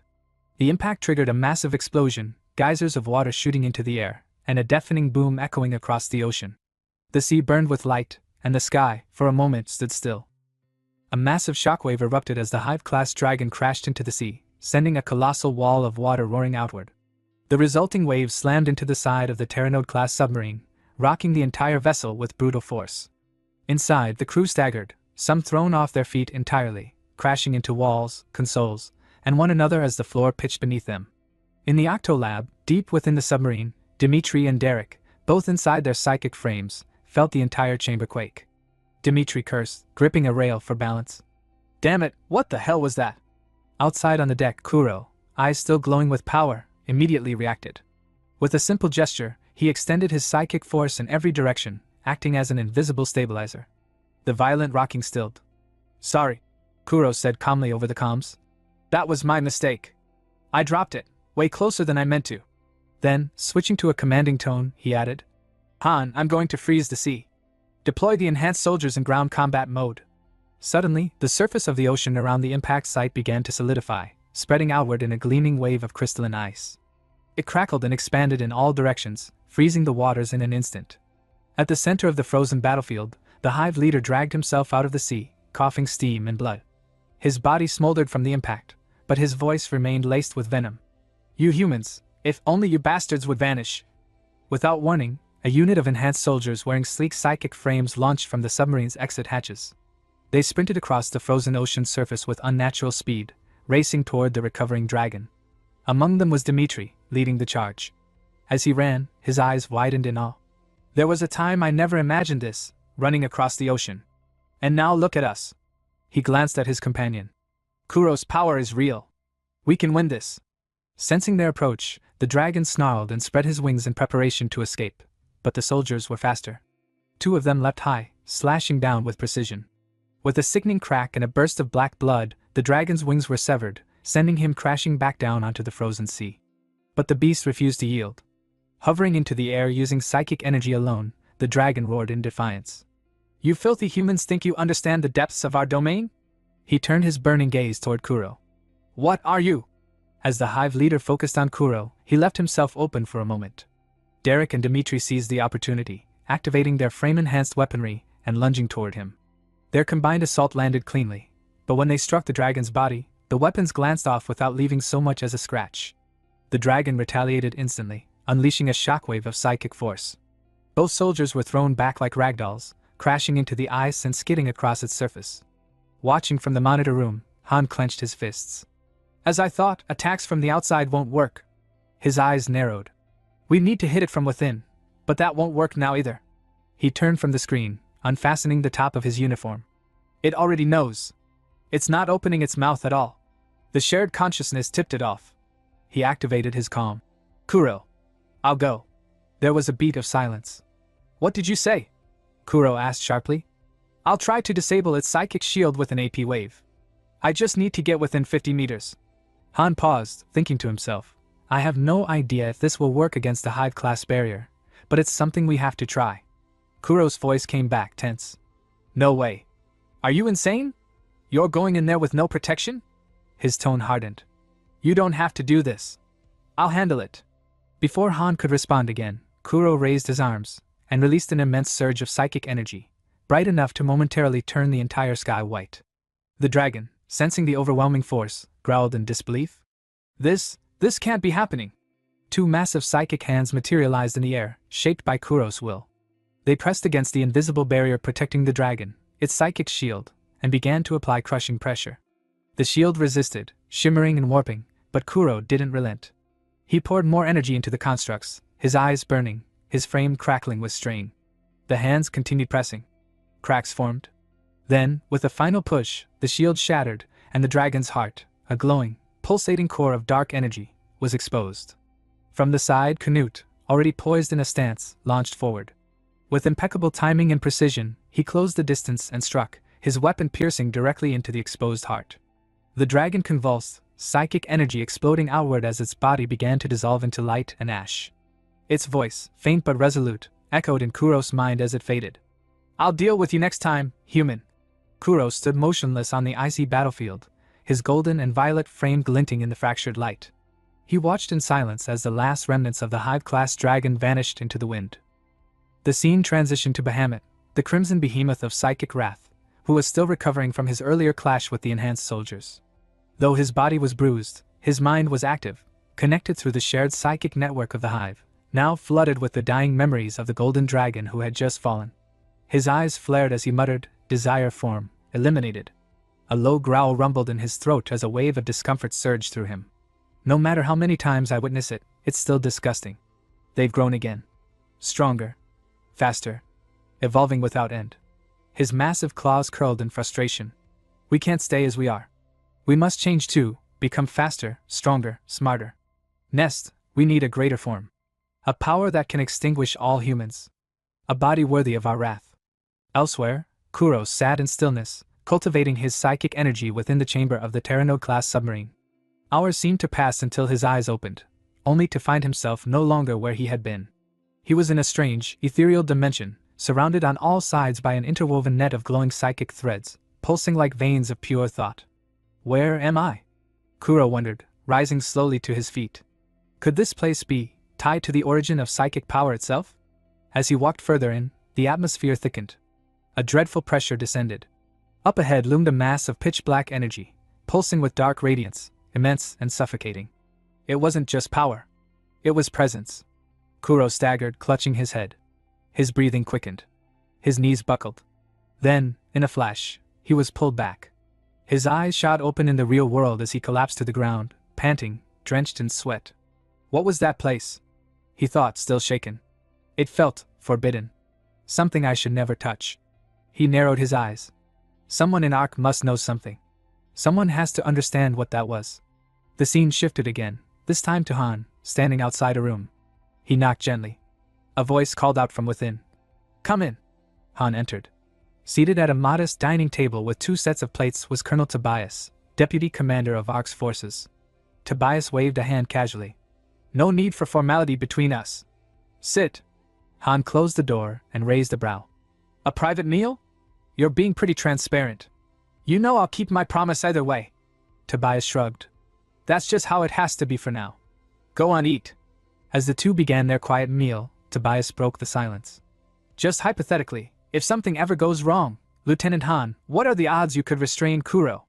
Han paused, his glass halfway to his lips. He slowly set it back down. Odds? He gave a faint smile. I'm just an ant, with venom that might kill an elephant, if I'm lucky. But the gap might be wider than even that. Tobias didn't respond at first. But his silence betrayed concern. Finally, he said, I put in a request to HQ for your psycho frame. They'll build it with the best tech we've got. Everything on the table. Han replied flatly. If it's got a nuclear core, I'll pass. Tobias gave a dry chuckle. That project's dead. Scrapped months ago. Han nodded slowly. I get it. You're worried. But Kuro isn't a supremacist. He's not obsessed with being above others. His thoughts lingered. I have to believe in him. If I don't, he might really fall apart. Han stood, placing his utensils down. Thanks for the meal. I'll be going now. The scene shifted again, this time to John's office, where the commanding officer sat across from Kuro, visibly uneasy. What did you just say? John asked, tension rising in his voice. I want to meet it. Kuro repeated calmly. The devil. John straightened in his seat. Even if I say no, will you force your way through? I have no ill intentions. Kuro replied. I just want to understand this power, to learn how to use it properly. I need to be in control of it. John fell silent, eyes narrowing as he studied the young psychic. After a long pause, he sighed. Fine. But it'll be under my supervision. No objections, right? None, Sergeant. Some time later, Kuro and John arrived at a high-security chamber. A narrow hallway led to a thick pane of bulletproof glass, behind which sat a pale, motionless man in a metal chair. Jürgen Teller, once a scientist, now a psionic entity known only as the Devil. Kuro stopped in front of the glass. The air seemed to darken just from being near it. I heard about him, Kuro said under his breath. But seeing it in person, it doesn't sit right. Jürgen slowly looked up, a crooked smile forming on his gaunt face. Feeling sorry for Jürgen Teller? Don't. You might become him. When the dragons are gone, who do you think the humans will turn on next? You talk too much, Kuro replied. I'm the one asking questions today. He stepped forward. I have a psychic core, power equal to a dragon's. What lies at the end of this ability? The devil leaned forward. Even I don't know. Kuro frowned. How disappointing. Devil is too grand a title for someone who knows nothing. Jürgen stood now, placing his hands slowly on the glass. Want a better answer? Then show me what you've seen. He extended his palm. Place your hand here. Connect with me. Share the vision, and I'll give you the truth. John tensed. Kuro, don't! But Kuro stepped forward. It's fine, he said calmly. I'm not the kind of person who loses himself to someone like him. Without hesitation, he pressed his hand to the glass opposite Jurgen's. Their psychic energies surged into each other, clashing, entwining, and with a sudden, deafening crack, the bulletproof glass exploded into shards, blown apart by the sheer force of their psychic link. Watching the situation escalate, John Red quickly took out his walkie-talkie. His voice was sharp and controlled as he spoke into it, requesting immediate troop deployment from the command room. Deep down, a grim thought crossed his mind. If Kuro ever became the enemy, the worst-case scenario would truly begin. Meanwhile, inside Jurgen's psychic barrier, Kuro found himself transformed into a childlike version of his former self. Jurgen stepped closer, his presence looming as he spoke with unsettling familiarity. He greeted Kuro calmly and asked him to share the things he had seen and experienced. As he spoke, Jurgen's body began to split apart. Telling Kuro to relax his mind, he divided into 4 crimson psychic figures. They surrounded Kuro from every direction, each placing a hand on his head. Jurgen explained that by combining their experiences, they could reach new conclusions, and that he would finally be able to answer the questions Kuro was searching for. Their psychic aura wrapped around Kuro completely, from head to toe. After a short moment, Kuro spoke coldly. He said it was far enough. With a sudden motion, he pushed Jurgen's hand away and stepped out of the illusion. There was no visible damage to Kuro at all. Jurgen, however, staggered back in shock, breathing heavily and sweating. Kuro looked at him and stated plainly that Jurgen was weaker. No matter what tricks he tried, he would never be able to take over Kuro's body. Jurgen had already seen enough of his memories, Kuro said. Now it was time to answer the question. Jurgen let out a nervous laugh and slowly sat back down in his chair. He admitted that he had seen everything clearly. Even now, he said, he could still see it within Kuro, the true monster that would one day destroy the world. Kuro questioned him, asking if Jurgen truly believed he was the one destined to destroy everything. When Jurgen failed to answer, Kuro shouted at him to respond. John Red attempted to intervene, trying to calm Kuro down, but Kuro ignored him. Instead, he seized Jurgen by the neck with a massive psychic hand. Jurgen's body trembled as he struggled helplessly. Kuro demanded a proper explanation of psychic force, warning that if Jurgen spoke nonsense again, he would kill him. Sweat poured down Jurgen's face as he gave a strange chuckle. He explained that psychic power was a force capable of destroying the 4-dimensional world itself. It was a 5-dimensional power, unbound by the rules of the world they lived in, what people referred to as a power on another level. Kuro pressed further, asking what that meant. Jurgen explained that Kuro possessed a psychic core of the same nature. It was no coincidence that he had overwhelmed an entire dragon hive. Dragons, Jurgen said, instinctively knew their power could collapse the world, which was why they subconsciously restrained themselves. Kuro realized what that implied and asked if dragons had a built-in limiter. Jurgen confirmed it, and then revealed the terrifying truth. Kuro was like a dragon whose limiter had been removed. If he failed to use his power in moderation, the world itself would descend into chaos.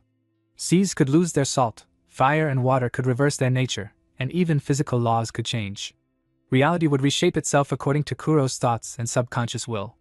Past, present, and future would exist simultaneously, and in that moment, Kuro would no longer be human. John Red cut in sharply, telling Kuro that this was only a possibility. He reminded him that he could still control himself, and that the devil sought nothing but chaos. Kuro needed to take only what mattered from those words. Kuro calmly replied that he understood. John Red then turned on Jurgen, shouting that the conversation was over and would go no further. Jurgen simply smiled, sinister and satisfied, and bid Kuro farewell. Some time later, in the office of Tobias, the deputy commander of ARC's forces, Han, John Red, and Tobias sat across a table. A recorder played in front of Han, replaying the entire conversation between Kuro and Jurgen. After listening, Han spoke up, suggesting that there was a chance Jurgen had lied, perhaps only to shake Kuro's resolve. John Red added that regardless of the truth, they needed Kuro's power now more than ever. There was no way to know whether the devil had been honest. Tobias asked what would happen once the war ended. Would they really leave such a dangerous power unchecked? If Jurgen's words were true, some kind of action would be unavoidable. Han closed his eyes, then stood up from the table.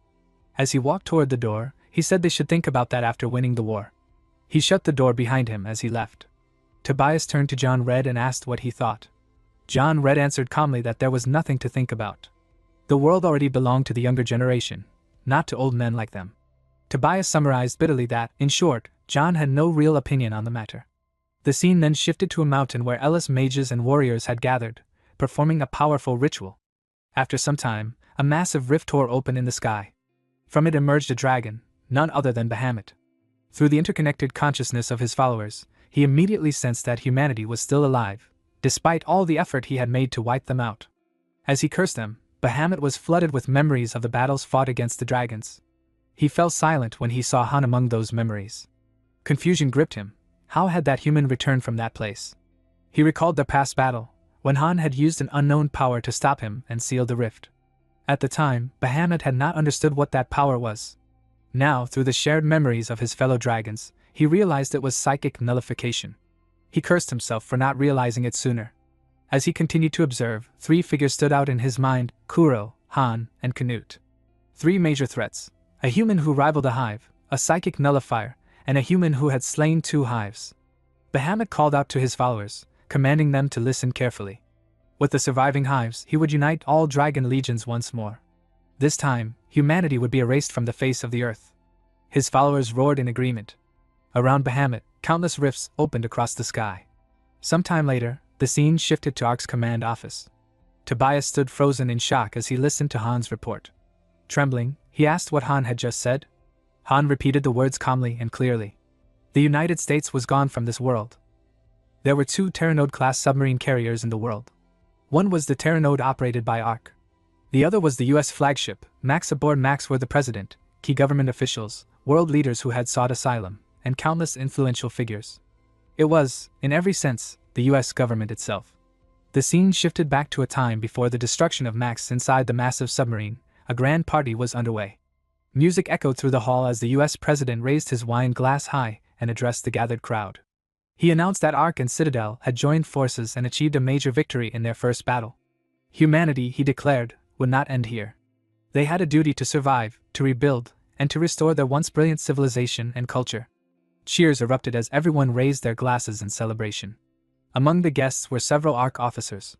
One officer with golden brown hair leaned toward a colleague standing beside him and muttered that after being stuck inside for so long, everyone seemed to have lost their grip on reality. His colleague replied calmly that it was safe and that the war would soon be over. After all, they were the ones who had kept reassuring the people. Without hope in times like these, humanity would collapse. These people, he said, would one day become the pillars that rebuilt civilization, even if, for now, they were nothing more than useless people. At that very moment, far above the sea, Bahamut flew alongside the remaining dragon hives that followed him. Sensing something unusual, he plunged into the water. Beneath the surface, he spotted the massive silhouette of the submarine Max in the distance. Without hesitation, Bahamut gathered his power and unleashed a devastating breath attack upon the submarine. The scene shifted back to the present, inside Ark. Tobias sat slumped in his chair, his expression heavy with grief. John Red stood nearby and spoke firmly, saying he understood the pain of losing one's country, but this was no time for sentimentality.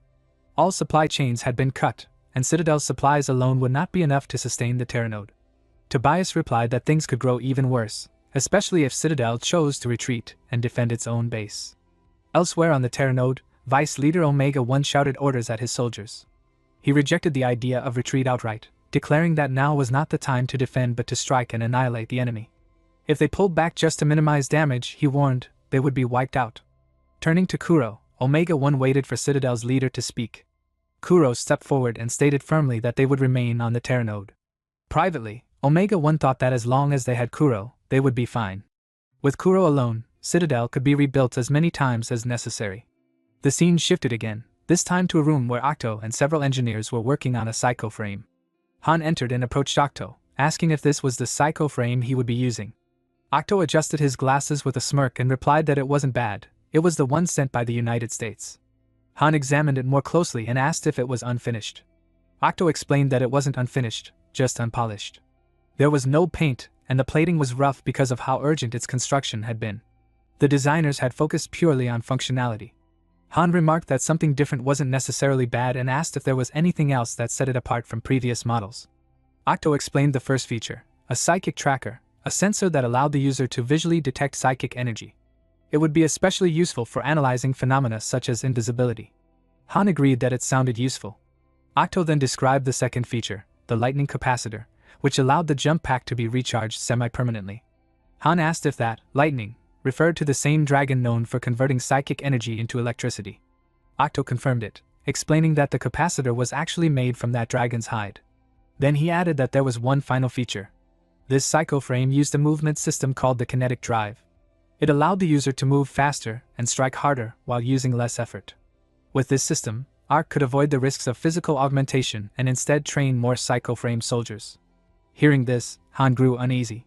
Octo added that the only good news was that the United States was gone, meaning the technology could not be reproduced. Even he struggled to fully understand how it worked. It was truly strange. Han asked if the psycho frame had a name. Octo replied that during development, it had been called Spera. When Han asked what that meant, Octo answered simply that it meant hope. Han let out a sigh and remarked that it was surprisingly sentimental, but agreed to go with it. The scene shifted once more, this time to a wooden hut deep in a snowy forest. Golden light shone from within as Yanni appeared, teleporting in through her psychic ability from Citadel. She immediately picked up a book, sat down on a nearby sofa, and began reading. Bored, she thought about how hardly anyone was left in Citadel. If a dragon attacked, she figured she would just run away on her own. Suddenly, she heard footsteps approaching the hut. She quickly dropped low, took cover, and peeked outside. Her eyes widened in shock when she saw several injured soldiers stumbling toward her, struggling to breathe as they called out. She rushed to one of them, worry written across her face, and asked what had happened. She told him she would stop the bleeding and urged him to get inside. The soldier refused, warning her that the enemy would arrive soon. Pulling out a map, he told her she had to deliver it to headquarters. As she took the map, Yanni realized how badly wounded he was. Getting him out in that condition would be nearly impossible, especially with the Ellis in the way. The soldier shouted at her to move and leave immediately. She turned and ran. Behind her, the soldier took a final deep breath as blood dripped from his body. Hearing something approach from behind, he turned and activated the explosives attached to him. The next instant, a massive explosion tore through the area. Some time later, back at Ark, Han spoke firmly, saying they could not afford to fail this time. Silence and Canute stood before him. Canute glanced at Silence and remarked that failure had never been an option. It never had been. Han replied that now it truly was a race against time. There was almost no chance they would get a second opportunity. Clenching his fist, he thought that if they lost here, there would be nowhere left to retreat. Thanks to intelligence from Citadel, they had finally pinpointed the location of the Silver Hive. Some time later, the icy peaks of a mountain range stretched across the horizon, their white tips glistening in the cold sunlight. From the sea below, Ark's Terranode-class submarine rose to the surface and began unloading military tanks onto the shore. Once the tanks were deployed, the submarine submerged again, leaving behind the armored vehicles and their crews. On each tank, 5 soldiers sat alert, weapons in hand, ready to move across the snowy expanse. Inside one of these tanks, Han and Silence, both equipped with their psycho frames, sat across from each other. The silence between them was broken when Silence began typing a message to Han.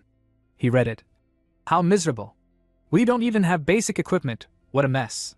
There are people riding on top of the APCs. And yet we're supposed to be humanity's last hope?" Han glanced at the message and replied aloud. "Felt the same way 3 years ago, didn't we? When we went into space for the final battle. We thought everything would end if we just took it down, but it didn't. If that had been the end, what would we be doing now?"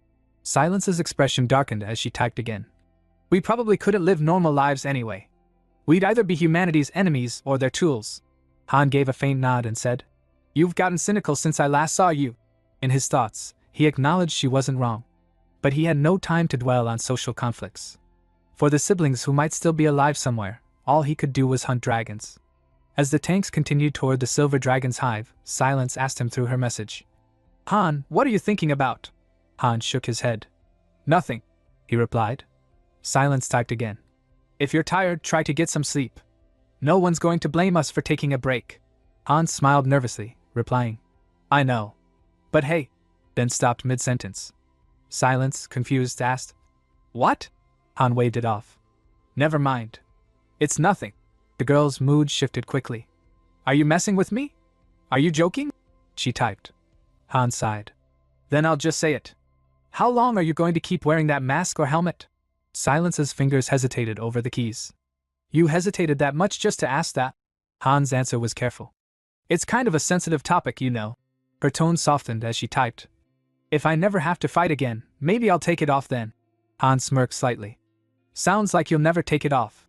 As the convoy neared the hive, the first wave of grunts and other monstrous minions charged toward them. At that moment, Kuro stepped forward, psycho frame activated. He unleashed his psychic hand technique, tearing the monsters apart with deadly precision. As more waves surged, he smashed them with controlled psychic explosions, clearing a path for the human forces. One soldier, watching the carnage, muttered to his comrade, "Oh my god, looks like we don't even need to step in." But the enemy forces were relentless. Ellis mages ordered their werewolf units and elite warriors forward. The second row charged Kuro, only to be swiftly eliminated, just as the first row had been. Seeing the endless onslaught, Kuro released even more of his psychic power. Wings of energy unfurled from his back, and he soared into the air. The soldiers below gasped in awe. "He took flight. That looks like an angel," one muttered. From above, Kuro rained psychic rays down on the advancing monsters, piercing through their ranks. As he grinned, he thought to himself, "Forget what the devil said, I can control this power. With this power, I'll save the world and open the future." His psychic barrage covered the entire battlefield, decimating most of the enemy. Inspired, the soldiers charged forward, shouting, "Let's go too! Clear out the ones trying to escape!" and open fire. At that moment, a hive of silver dragons descended from the sky.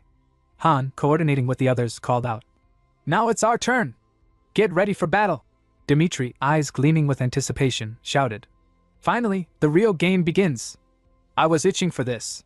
He and other psychoframe-equipped soldiers surged forward toward the enemy. Examining the battlefield on his digital map, Han directed, "Raptor, Noble, Fox, and G-Point, push through hard. Backup teams are Oscar and Papa." On the front lines, Dimitri swung his battle axe in a wide arc, cleaving through multiple monsters at once. A large grunt charged him, but Dimitri's first strike severed both of its legs. As it fell, he leapt into the air and brought his axe down, decapitating it. Blood splattered across him, but he raised his thumb to signal his squad. "Come on, let's move!" he muttered, urging the others forward. "The dragons will start falling in droves any moment now." As the silver dragons swept through the sky toward Kuro, who hovered calmly in midair, he raised both hands and unleashed his psychic hand technique. Invisible forces surged outward, seizing two dragons at once, one in each grip. The captured dragons retaliated immediately, releasing their breath attacks. Kuro erected a psychic shield, the energy crashing harmlessly against it. Then, with a sharp motion, he slammed the two dragons into each other. Their massive bodies collided with a thunderous impact, and they spiraled down toward the ground. Dimitri's group rushed forward, finishing them off the moment they crashed into the snow. Kuro did not stop there. Again and again, he seized approaching dragons, smashing them together and hurling them from the sky like broken toys. Then he noticed it. The remaining silver dragons hesitated, their movements faltering. Kuro's expression hardened. He immediately contacted Han and warned him to be ready. The leader of the silver dragons was about to appear. As if responding to his words, space itself tore open. A rift formed in the air, and from within it emerged a massive clawed hand, the unmistakable presence of the silver dragon leader.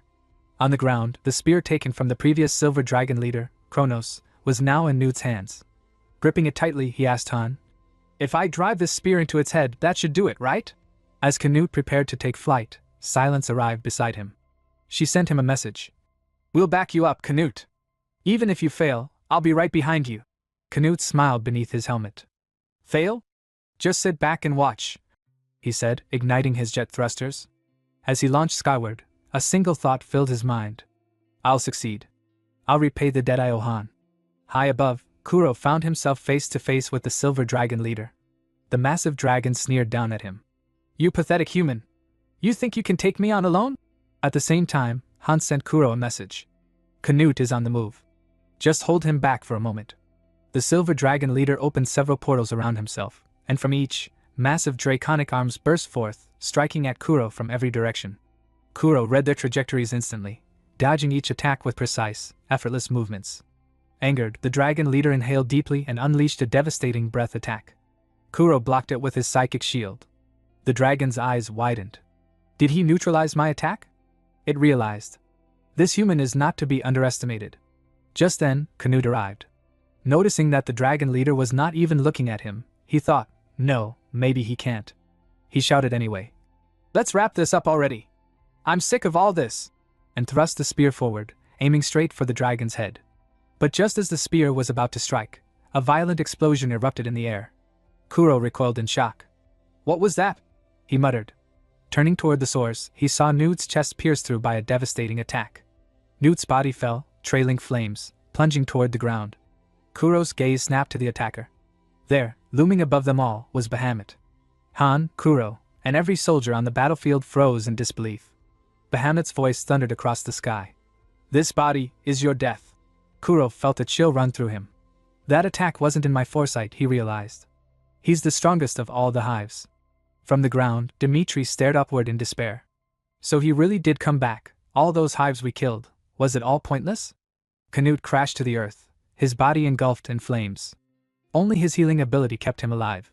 Trembling, he handed the spear to Silence. Sorry about this, he whispered. Silence clenched the spear and rose into the air using her airbits, moving toward the silver dragon leader. Kuro turned to Han and spoke with absolute resolve. I'll take care of Bahamut. I'm counting on you for everything else. Let's hit them hard. With that, Kuro unleashed a barrage of psychic rays, all of them slamming into Bahamut's massive form. The attack had no effect. Bahamut countered instantly, releasing a breath attack that appeared in front of Kuro in the blink of an eye. Kuro barely dodged in time. Bahamut's eyes narrowed in surprise. Kuro steadied himself, his mind racing. If we're going to bring him down, we'll have to push our power to the absolute limit. We're incredibly close to 17,000 subscribers, and this journey wouldn't be possible without you. If you enjoy our content, hit subscribe and help us reach this huge milestone together.